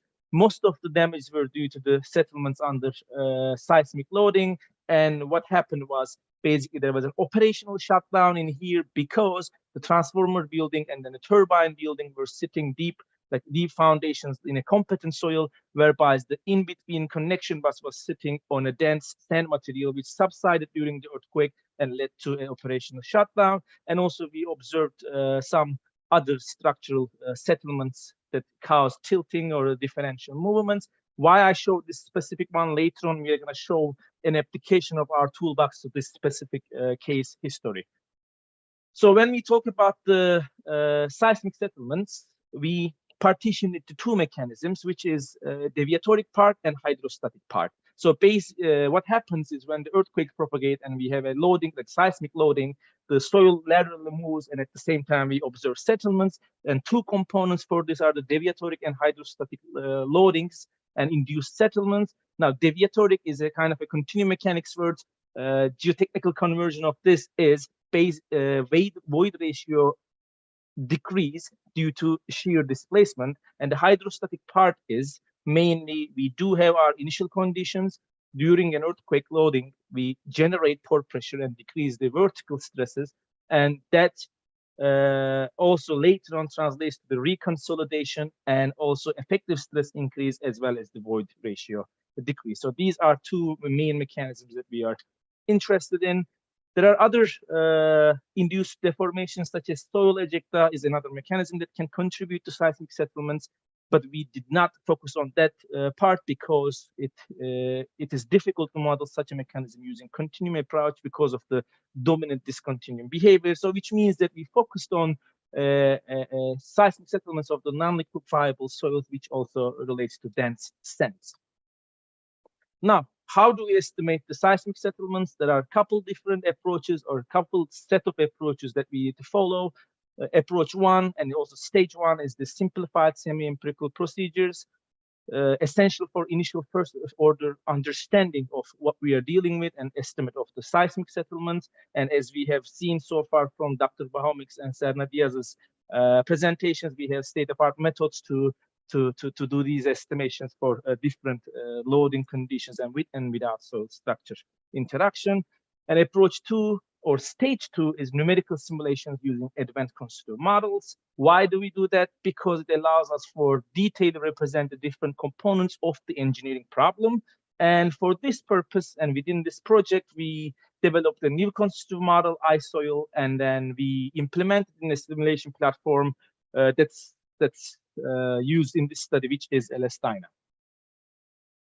With that one, briefly mentioning one of the widely used methods, which is Tokimatsu and Seed 1987. How do we estimate the seismic settlements?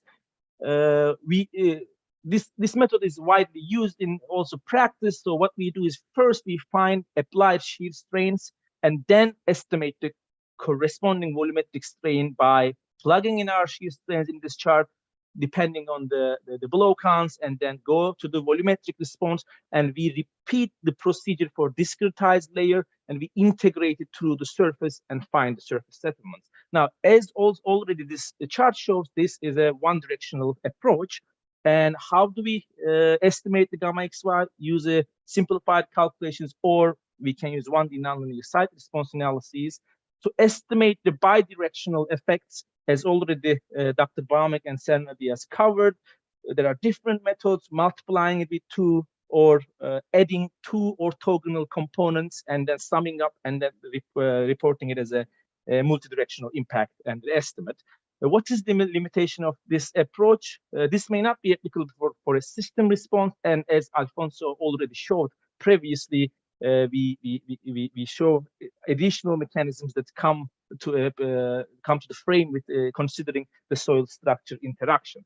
So this is one example of the simplified approach that estimates the seismic settlements. Now we are going to the stage 2, whereby we are going to perform numerical modeling.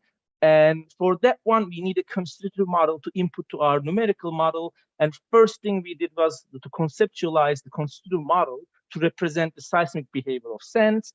And we started with small strain stiffness, which is related to shear wave velocity, and it's a fundamental soil property. So that's our first soil behavior that to be represented in our conceptual constitutive model. A second widely used concept, widely used experimental concept, normalized secant modulus reduction. It is basically strain-dependent shear modulus that we can obtain from resonant column torsional shear test, for example. If we combine the shear wave velocity and normalized modulus reduction curve, we end up with our backbone stress strain behavior. So these two points, like the normalized modulus reduction curve and the shear wave velocity, gives us our backbone shear stress shear strain curve.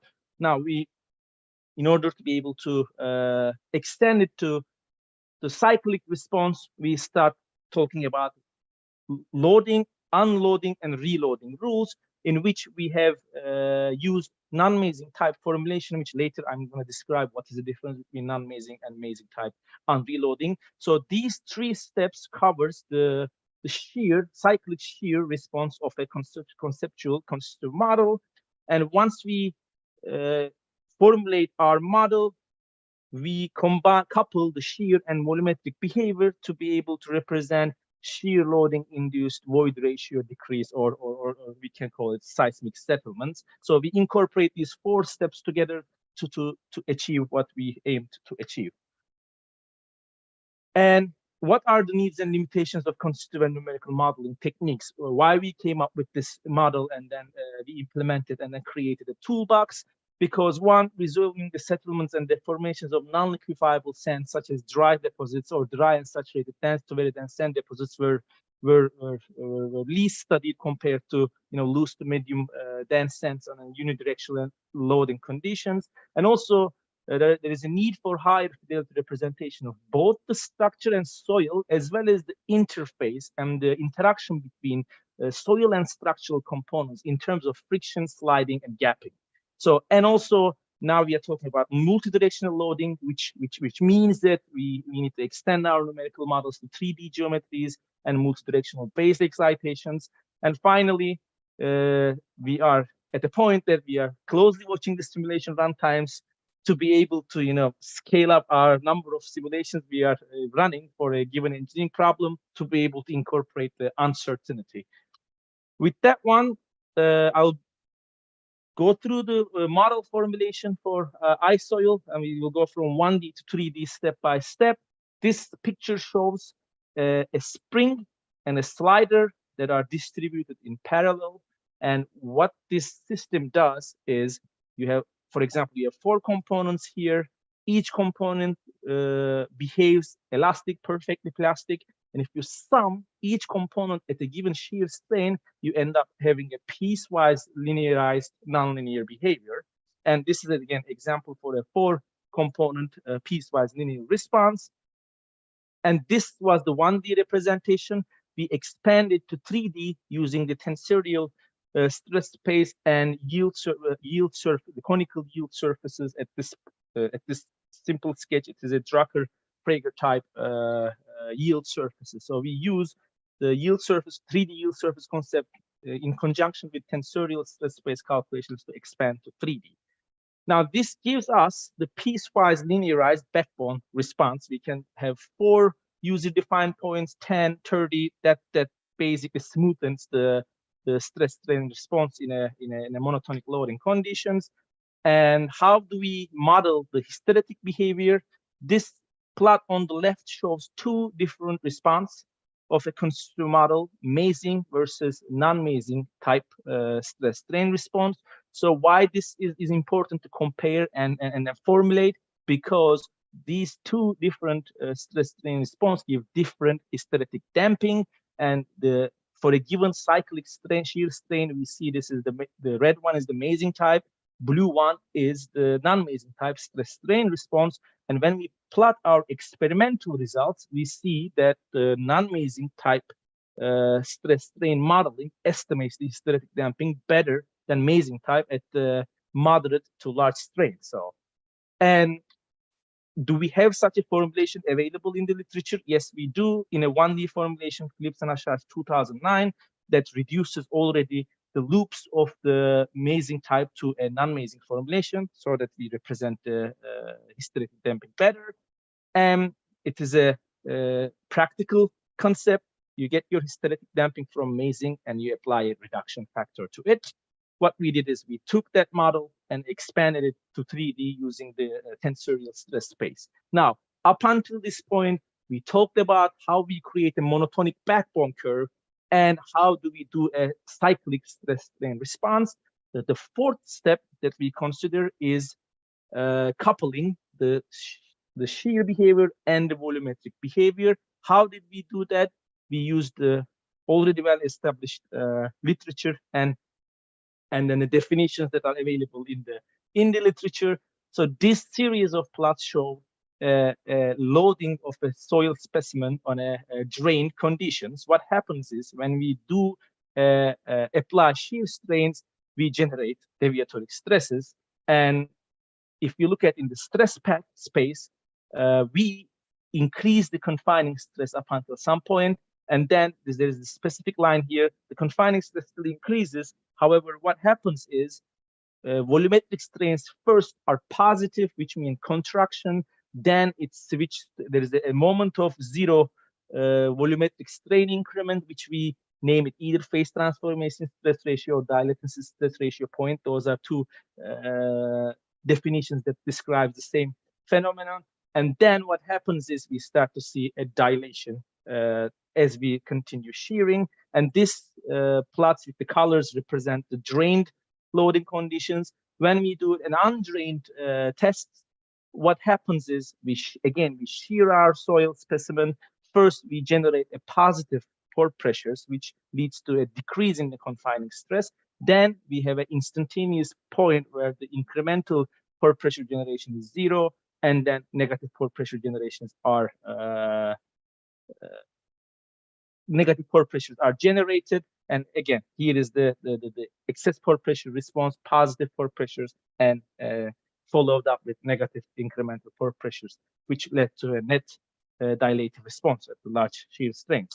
So we do know that there is a dilating stress ratio point, that the incremental volumetric response changes, and there is a momentary zero volumetric response. And was this formulated before? Yes, there is a well-known formulation that was presented in Noah and Wood 1979, and this was followed by Manzari and Defolius 1997, as well as the this all goes back to Rowe 1962, which states that incremental plastic volumetric strains are equal to incremental plastic shear strains, and a scaling factor, and the difference between the dilatance stress ratio point and then the state of stress at a given time. So as you can see, this formula here, the part of the expression gets either positive or negative depending on where you are compared to your phase transformation or dilatancy stress ratio. So we used this concept and implemented it into our constitutive model in, again, tensorial stress space. So now we covered those 4 points that we conceptualized in our constitutive model. What about the input parameters? And we have several input parameters that looks scary at the beginning, but what eventually we formulated was a constitutive model that takes an information about modulus reduction and damping curves, which are already commonly used for 1D equivalent linear and nonlinear site response analyses. And we added 2 volumetric response parameters, A0 and phase transformation stress ratio, dilatancy stress ratio. Now I covered the shear behavior part. How about this parameter A0 and dilatancy stress ratio? We compiled several different databases and plotted the deviatoric stress versus confining stress at the point where we saw instantaneous 0 incremental volumetric strain.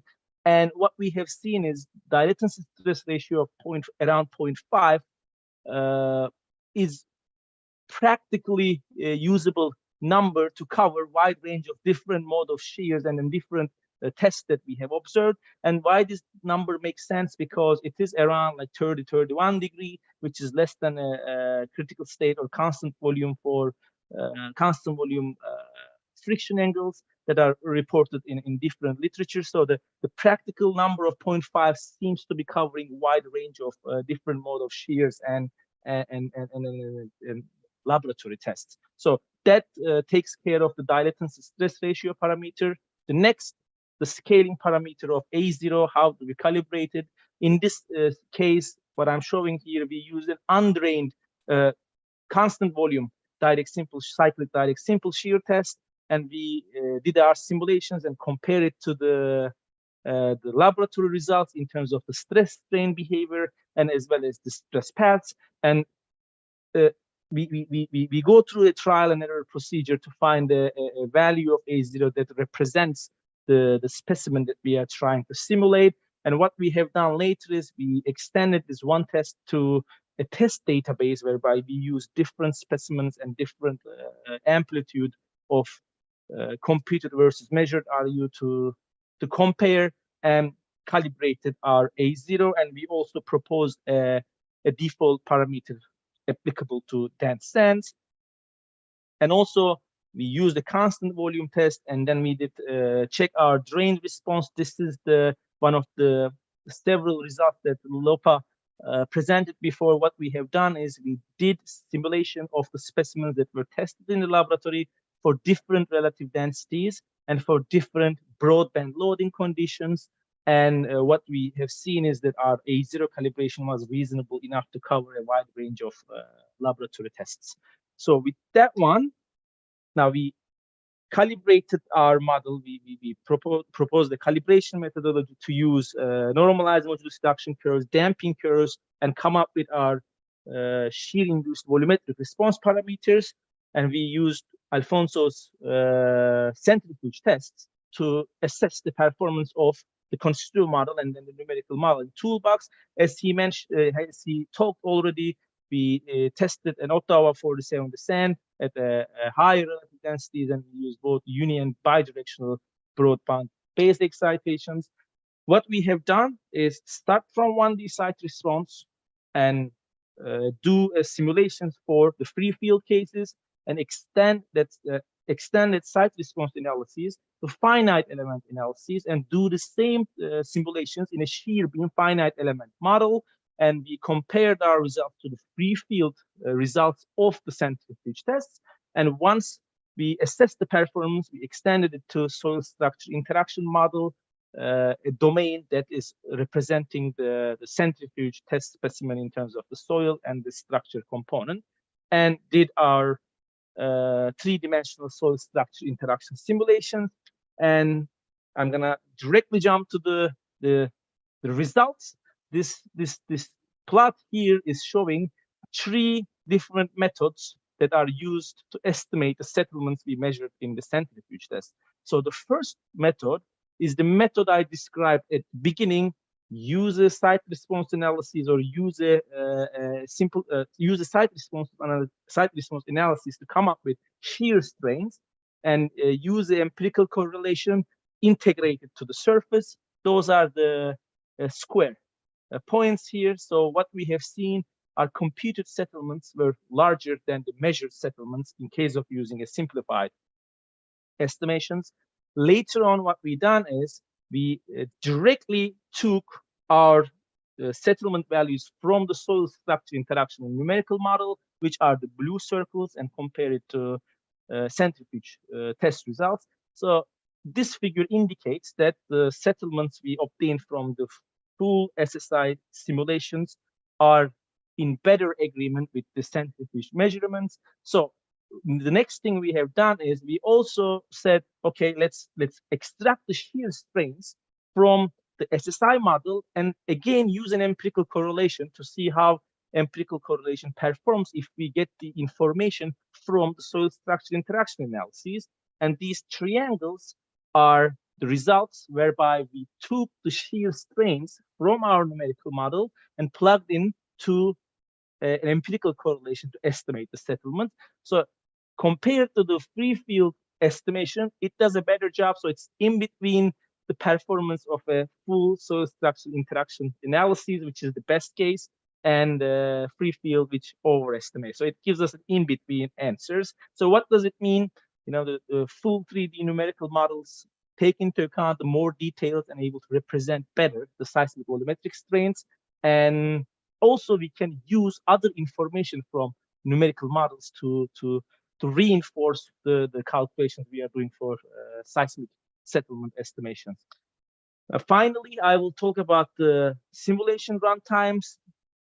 We had our numerical models around 30,000 elements and maximum 22 hours per simulation, and total of 48 hours for 21 simulations using 24 cores. At this stage, I think 24 cores computer is personally accessible. So which means that to be able to run such numbers of simulations, 21, 30, 40, we may not need a supercomputer. Obviously, if we scale the amount of simulations, we would, but at least for 20, 30, 40 analysis, it's still performable in a personal computer. So now with that one, I will give the rest of the presentation to Professor Youssef Hashash, and then he'll talk about the different set of applications that we have performed using the toolbox that we proposed. Thank you, Ozgun. I trust you can hear me well. And thank you for inviting us to present on this topic. So let me first start by trying to share my screen. I think, Ozgun, if you are able to maybe Yeah, I'm trying to you're find it. sharing, that would be great. Yeah, for some reason oh, there you go. It's not. Okay, no, this one is. Oh, I think it maybe, Professor, you can overwrite me if you. let's see, I am unable to Okay.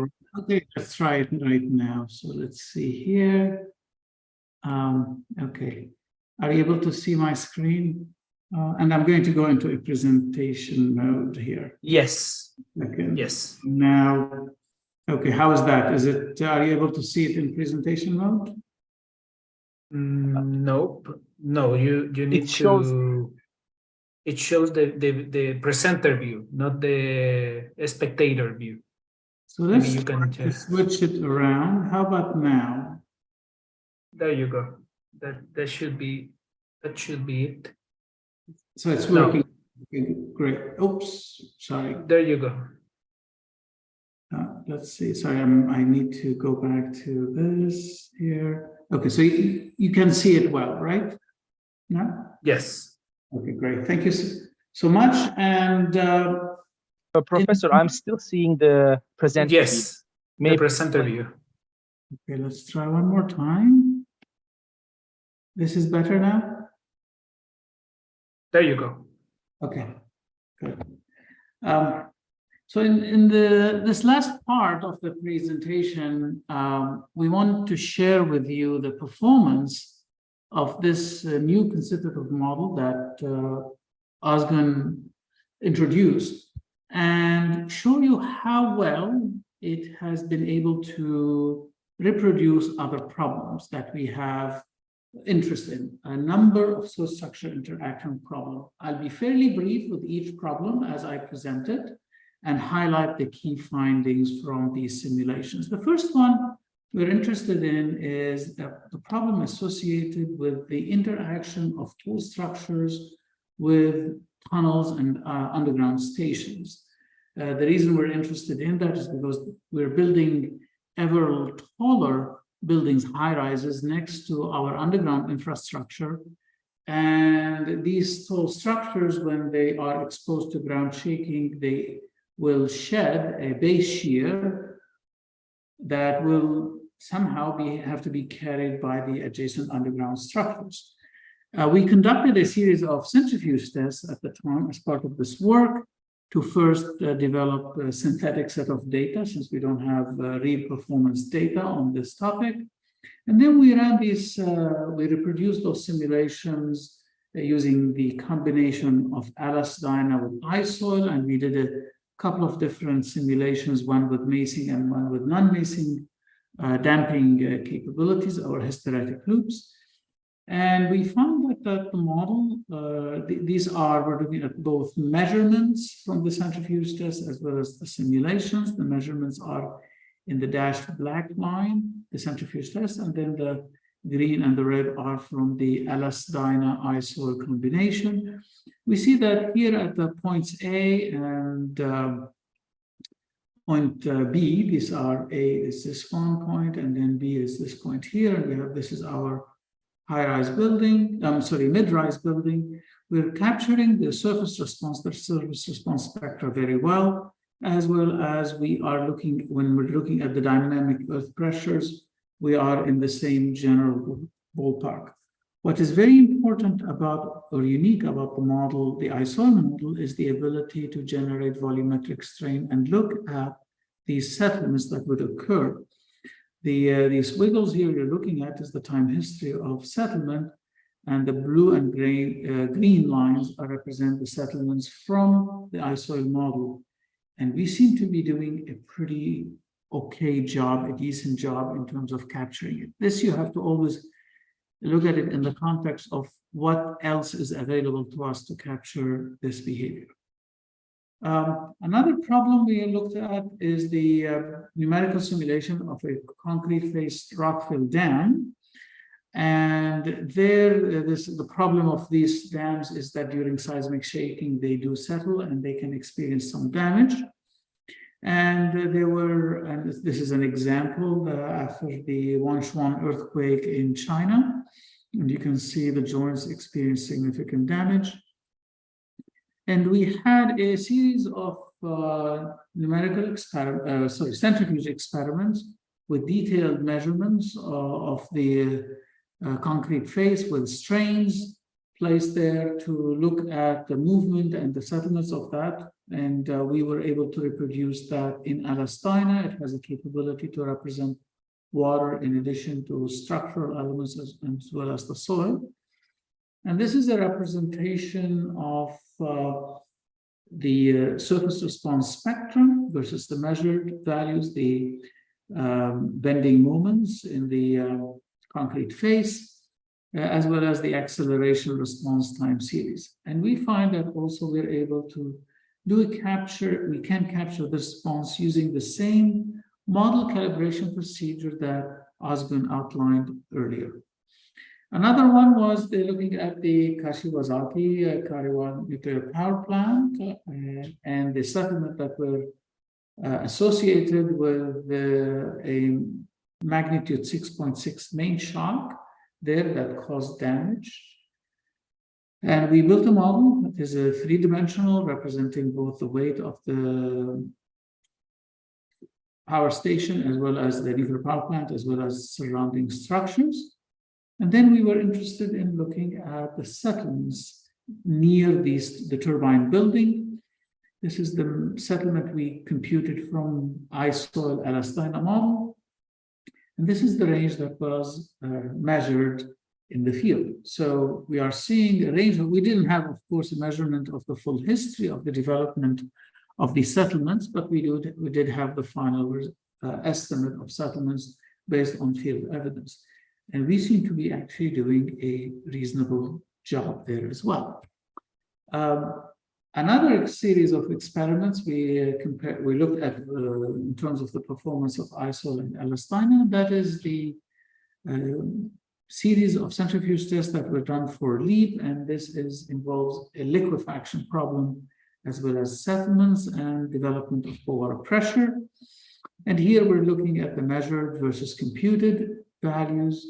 Again, we are observing pretty similar trends. Keep in mind that we're using a relatively simple model that is able to capture the essence of these, of the response there. This is also, we looked at the simulation of liquefaction at Port Island Array during the Kobe earthquake. And we also got responses that are very similar to those that were measured. And this is looking at the stress paths and the banana loops that would develop during liquefaction. And so we're seeing things that are actually a realistic, reasonable, and give us appropriate generation of water pressure. We've done additional work with iSoil and Alastina combination, additional tall building tunnel interactions, as well as looking at water-filled reservoirs, and all of them gave us reasonable results. So this leads me to the conclusion. The iSoil model that Dr. Numanoglu developed as part of his PhD thesis and part of this large collaborative effort, combined with the Alastina finite element platform, is very versatile. It's computationally inexpensive and efficient for modeling 3D SSI problems. And models can be calibrated using fairly straightforward, accessible procedures: soil index properties, empirical correlations, and laboratory test results. And we can use them to evaluate seismic settlements. The computed results are successful in representing sand behavior for relatively complex problems, and it allows for further interpretation of the underlying mechanisms. If you are interested in this capability of iSoil, we can make that available to you upon request. You can send that to me. However, you must have your own Alastina license. Otherwise, you wouldn't be able to run the software. With that, I want to thank you so much again for giving us the opportunity to share with you our findings. And I believe at this point we have some time for questions and answers. So thank you again. Thank you very much, Professor Hashash. How about Scott, are you presenting something, or it was the introduction? No, only the introduction for me. All right. Thank you very much. I will come up here. All right. So I wonder if there is any questions from the attendees here. Let's see if there is a question coming. Otherwise, I will start asking. Anyone? Questions to Professor Olson, Professor Hashash, Ozgun, Lopa, or Alfonso? I have some questions. Let me double check that in the YouTube channel there are questions over there. Not here. So okay, let's start in the order of presentation. I have already talked a little bit to Lopa regarding this. I'm very curious about the equipment. Can you tell us a little bit about the equipment, Lopa? Because my understanding is that it's a custom equipment.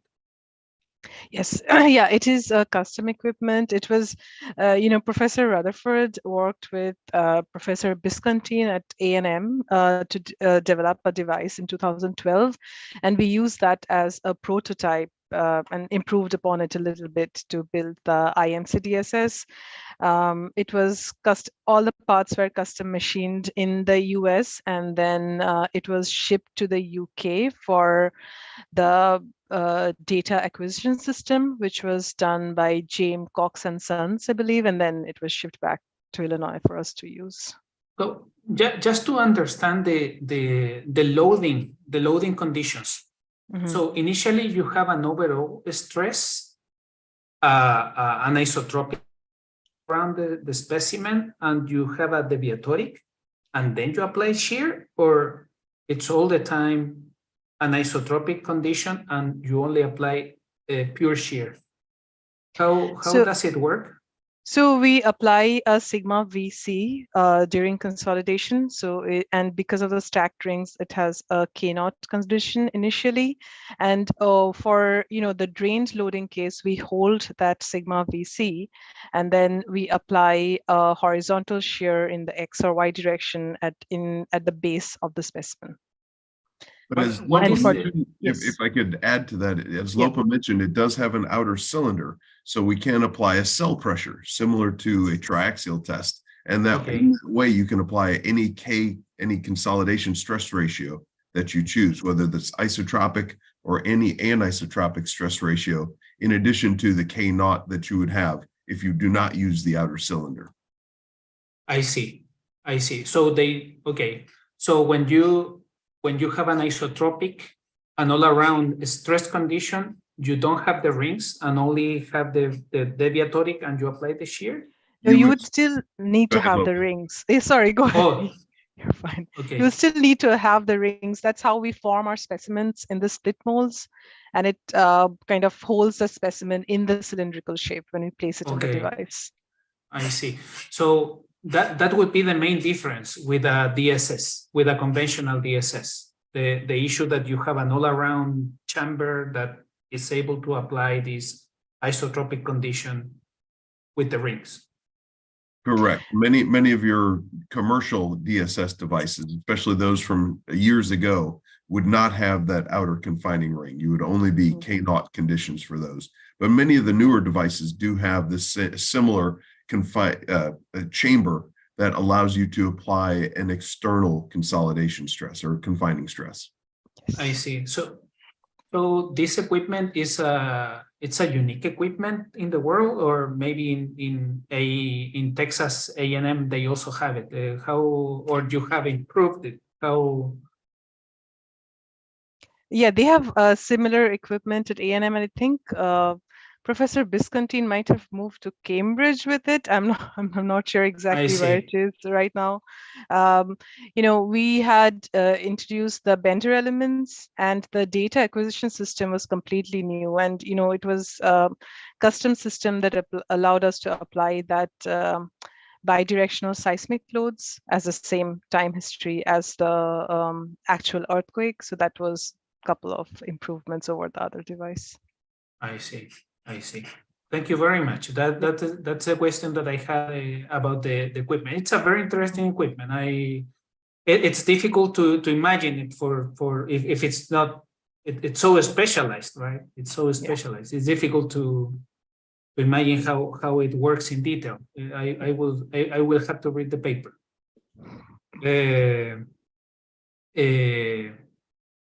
Dr. Alfonso Serna, I have a question for you too. I will have only one question for each of you, because just for the sake of time, I know it's been an intense seminar. So Alfonso, from a design perspective, is my understanding that you already developed a design equation, or you are on the way to propose a design equation considering these settlements that you showed, considering soil structure interaction, or is for both free field and soil structure interaction? It's for both. It's for both. So the first set of equation is for free field conditions, in which you don't have the rocking effect. It's just shaking induced, volumetric strains. The second one is following the semi-empirical rocking approach, in which we included the K histories from our cases and other, to validate that model. So just in the case of the soil structure interaction, is there any for obtaining your parameters, because you did it in the centrifuge, and you did it in the you even measure Bender elements. If we were to try to implement this in design, right? Considering it's a high-end design, right? Because to design for nuclear power stations is way more strict than other type of critical infrastructure. What would be the key tests for performing this? I'm thinking at a more common level, you would use plate loading tests, or you would do some field test. How you can do the equivalence between the test that you did to more regular structures? Because right. you are, it's going very into the detail what you are doing, right? I mean, all project is in the context of nuclear. Right. If you want to. Yeah. So I guess in our case, we synthesize the parameters based on stiffness, right? So you can measure stiffness in the field by different methods, geophysical methods, and that will give your input in terms of resistance to volumetric strains.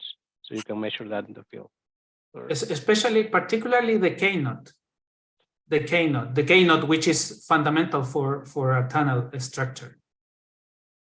Right. You mean for any underground structure, K-naught is fundamental. So right.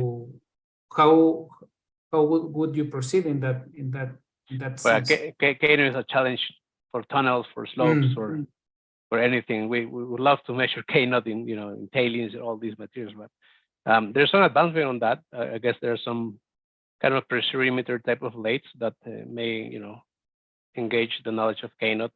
but to my understanding, at least for foundations, it's not a typical practice. And that's why we measure shear wave velocity, because the result by itself should be a function of the mean confining pressure, right? Which is affected by the K-naught. I see. I see. Yeah, K-naught is a challenge. I agree, especially because of the use of the plate load test. And the model itself that Alfonso is describing is semi-empirical, and it's intended to be general enough that it is not strictly for nuclear structures or very heavy structures. You could apply that model to any sort of structure. And in fact, if you're dealing, as you mentioned, Felipe, with any kind of a very critical structure like a nuclear power plant, you're never going to stop with the semi-empirical model. It is going to advance to more rigorous methods. This would be something that you could use potentially as a sole tool for smaller structures, for less critical structures, or as a check on the results of a high-end analysis of a critical structure. Are you working on any sort of guideline to implement these findings that you have made? That is a great question. Unfortunately, all our students have graduated now and moved on, so it has been slow going getting papers out from each of these students. I see. That's commonplace in the academic world, but we are working on those. We've had a concerted push here recently to get these papers finally out into practice. Oh, there are more papers. There are more papers coming. There are more papers to come. Yes. Because you have already produced a lot of papers already based on this project. Yes, but there are more to come. Very nice. Very nice. Osukun, what I found very interesting in the part that you performed was the use of LS-DYNA. Do you think LS-DYNA could, because LS-DYNA is a software that is widely used by structural engineers. Do you think it's time for geotech to give it a try in a more because we have it, but we haven't used it for geotech. My colleagues from structures use it a lot, but do you think it's a good opportunity to start opening the use of the software to the geotechnical community? In fact, Felipe, just to expand what you asked first, yes, the structural engineers use it, and also, it is used in Formula One, and it's used in aerospace industry. Yes. So it's a general purpose finite element modeling platform, independent of a specific profession. So it is generalized, and now we see more and more space for civil engineering applications, and I believe we have now enough tools that are inside the software that people can practice providing engineering solutions to using a platform like LS-DYNA and specifically LS-DYNA, and do their own assessment to see what kind of computational performance that they are getting and what kind of engineering solutions that they are able to obtain from the platform. So I believe it is there to be used and assessed by every other engineer and researcher independently for the engineering solution purposes as well as the computational performance checks. What caught my attention particularly from the findings and from the things you mentioned was the timing. 20 hours in running a model like that. Did you try by any chance other software like FLAC or Plaxis to do the competition in how much time it took or how much it would take? Yeah, I'll still in the parts that we have rigorously performed and say that the computational efficiency was quite impressive. It was quite impressive. Yeah, models that we have developed within LS-DYNA. How many elements did you have in your models? So I did 30,000 elements, which was the most likely the smallest one among all the things that Professor Hashash followed up as a presentation. We had this Kashiwazaki Kariwa nuclear power plant model was, I believe, was in the order of 250,000 elements, and it was still within hours of computational time. And we kept. And how did it happen? I used X number of cores. We can scale. Use a little bit more number of cores, and then scaling performance of Elestina we found also is good. Generally you get a nonlinear cap, at some point, but within the computational tool resources we have in that specific software, scaling also allowed us to keep the timing. What I mean by scaling is accessible scaling. And I know Professor Youssef Hashash and the students are doing more, the high power computing part. But to come back to your question, we use 30,000 elements up to 250,000 elements. We were still able to keep the computational times reasonable enough so that we can run dozens of ground motions rather than 3 or 7. Yeah. And the size of the elements, the minimum size of the element that you used? That is informed by the rule of thumbs we have in terms of the frequency propagation. So we don't coarsen or do anything else to increase the computation. Okay. Decrease the computation time. We stick to the maximum. To the rule. Yeah, minimum of maximum propagation frequency we can propagate. Yeah, it's controlled by the frequency propagation, not for. So so you just input in the coding. You just input the Leisner condition and that. Yeah, we have our shear wave velocity, and then there is a rule of thumb. Vs divided by 4h, having a certain hertz. So we apply that rule and then come up with our mesh sizes. And the way we do it is we start with 1D site response, extend it to the shear beam, and then find that the frequency content and the comparisons are right, and then extend it to 3D soil structure interaction analysis. I see. Very, very nice. I was gonna do a question about damping, but maybe we can talk later about it. That would be very nice. Yeah, sure. Yeah. Just to jump with Dr. Hashash, Professor Hashash, I have always had a lot of questions about deep soil, but I can also do the questions by mail. But something that was very interesting to me was the use of the concept of the base shear that you mentioned in the last part. Regarding the base shear, thinking of a very deep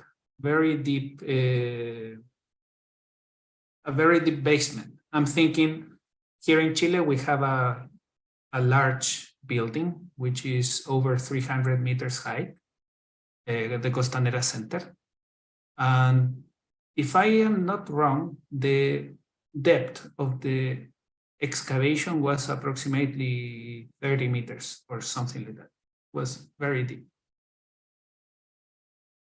What happened with the loading conditions from the base shear perspective? It's thinking of large earthquakes. Is it convenient, or it's not convenient to have a deep excavation from a soil structure interaction perspective? What happened with, for instance, with the non-linearities from using a linear spring? Now, I'm not sure if I made clear myself with the question from a practical perspective. Well, I'll try to answer the question based on some experiences we've had. When you're designing these tall buildings, you do have a base shear. There's also, depending on the height of the building, you would also have moments as well associated with it. They're often shed at the ground surface, or sometimes you shed them at the base, the bottom of your basement or underground part of the structure with some type of simplified springs And sometimes people do is check for, say, sliding on for the slab, ignoring the lateral resistance that the soil offers. While these are simplifications that might work from a structural design point of view, they don't truly reflect how the forces are being shed from the building into the surrounding soil, and if there are adjacent structures, into adjacent structures. In a recent activity we have been involved with, we were looking at that. We find that about 50% of the base shear gets distributed laterally into the surrounding soil before, and then maybe another 50% that goes into the base slab, and the base slab could be quite thick. And it is heavily dependent on the depth of your basement, the configuration of your shear elements that will transmit the load, and the relative stiffness and the contact between the support wall, the external walls and the surrounding soil. And of course, the stiffness of the soil. So this is a long answer to saying using soil springs is probably not a good idea for these complex interactions and the very high levels of shaking that we are dealing with. And we have done ourselves a lot of parametric studies looking at various basement depths, maybe not something as deep as you are describing, but fairly deep, as well as some of the ones that I have seen and I currently am looking at in engineering practice.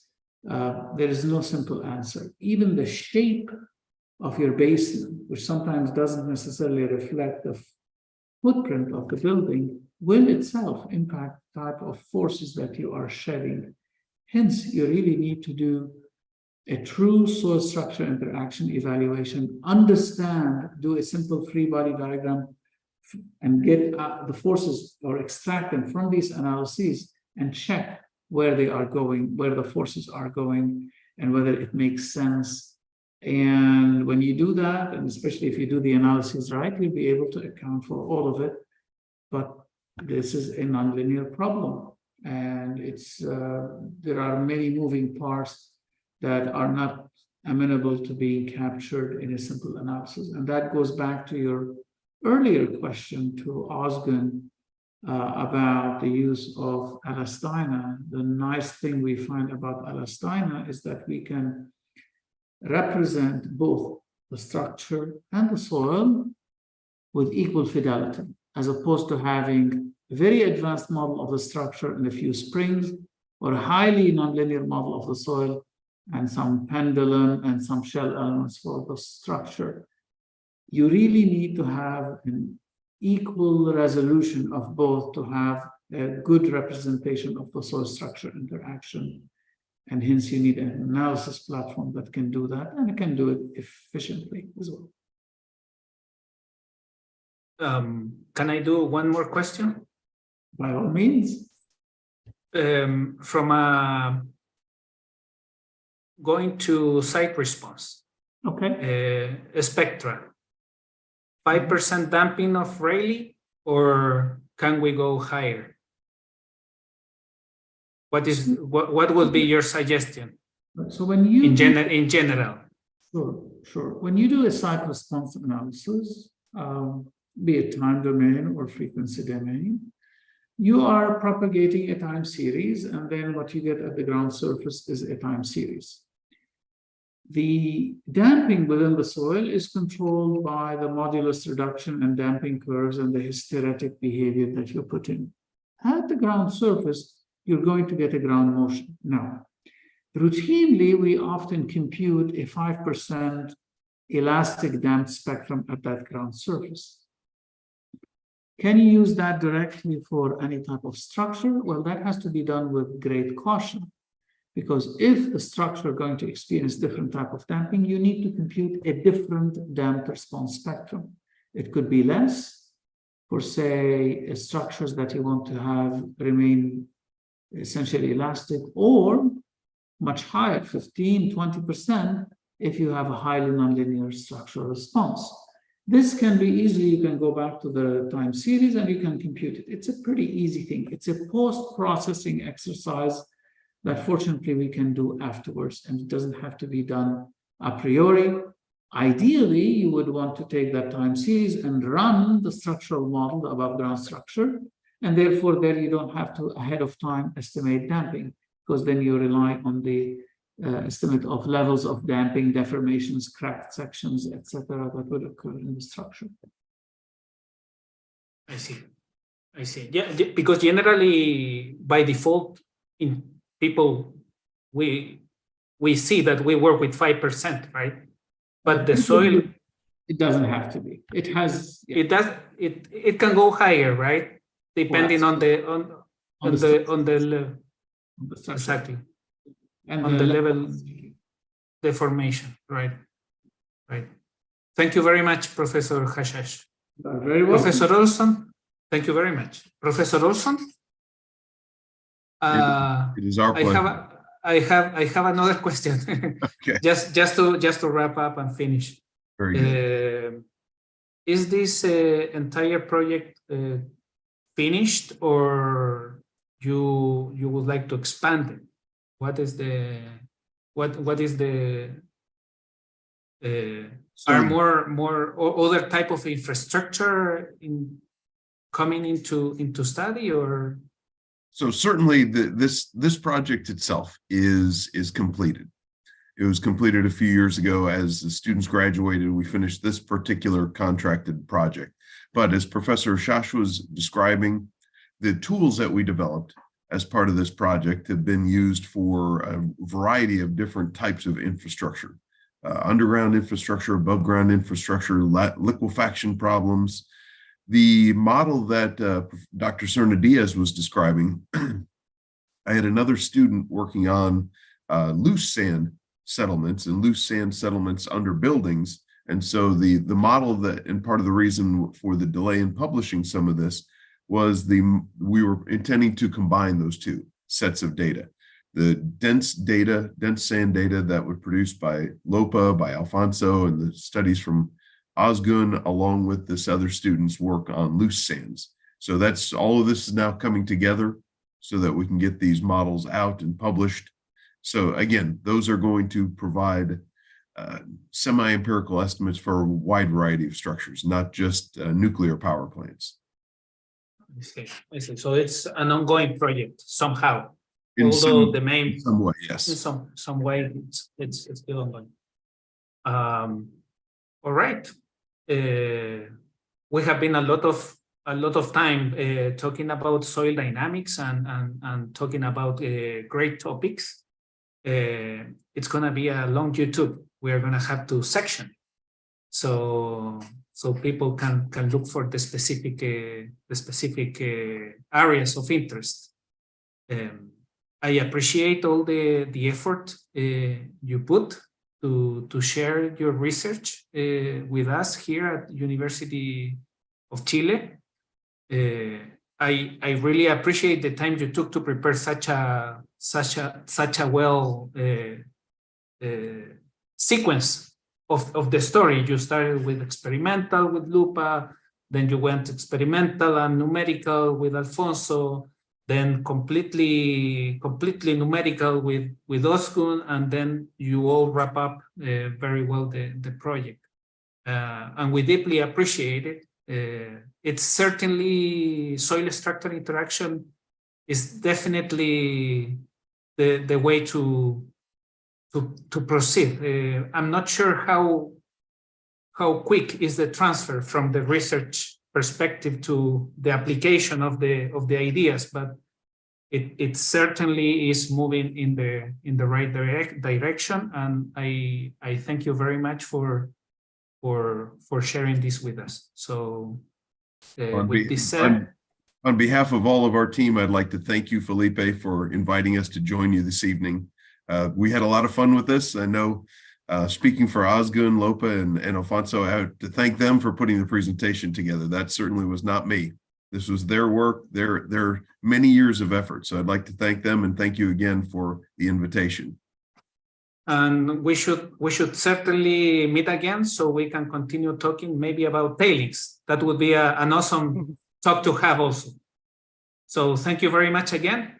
Professor Verdugo is there. He would like to say something maybe. No, just congratulations for this big and nice research.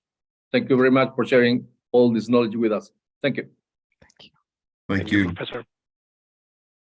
So with all that said, thank you very much. And we look forward to meeting very soon. So again, somewhere, somehow, I'm sure it's going to be great. Thank you very much. It was very nice to meet you, Lopa and Ozgun. I didn't know you from before. And Nice it to was meet great you to too, meet you. Felipe. And thank you for your research. Okay. Thank you very much, Thank you, everyone. Felipe. Thank you. Thank Have a you. good night. Bye. So much. Bye-bye. Have a good night.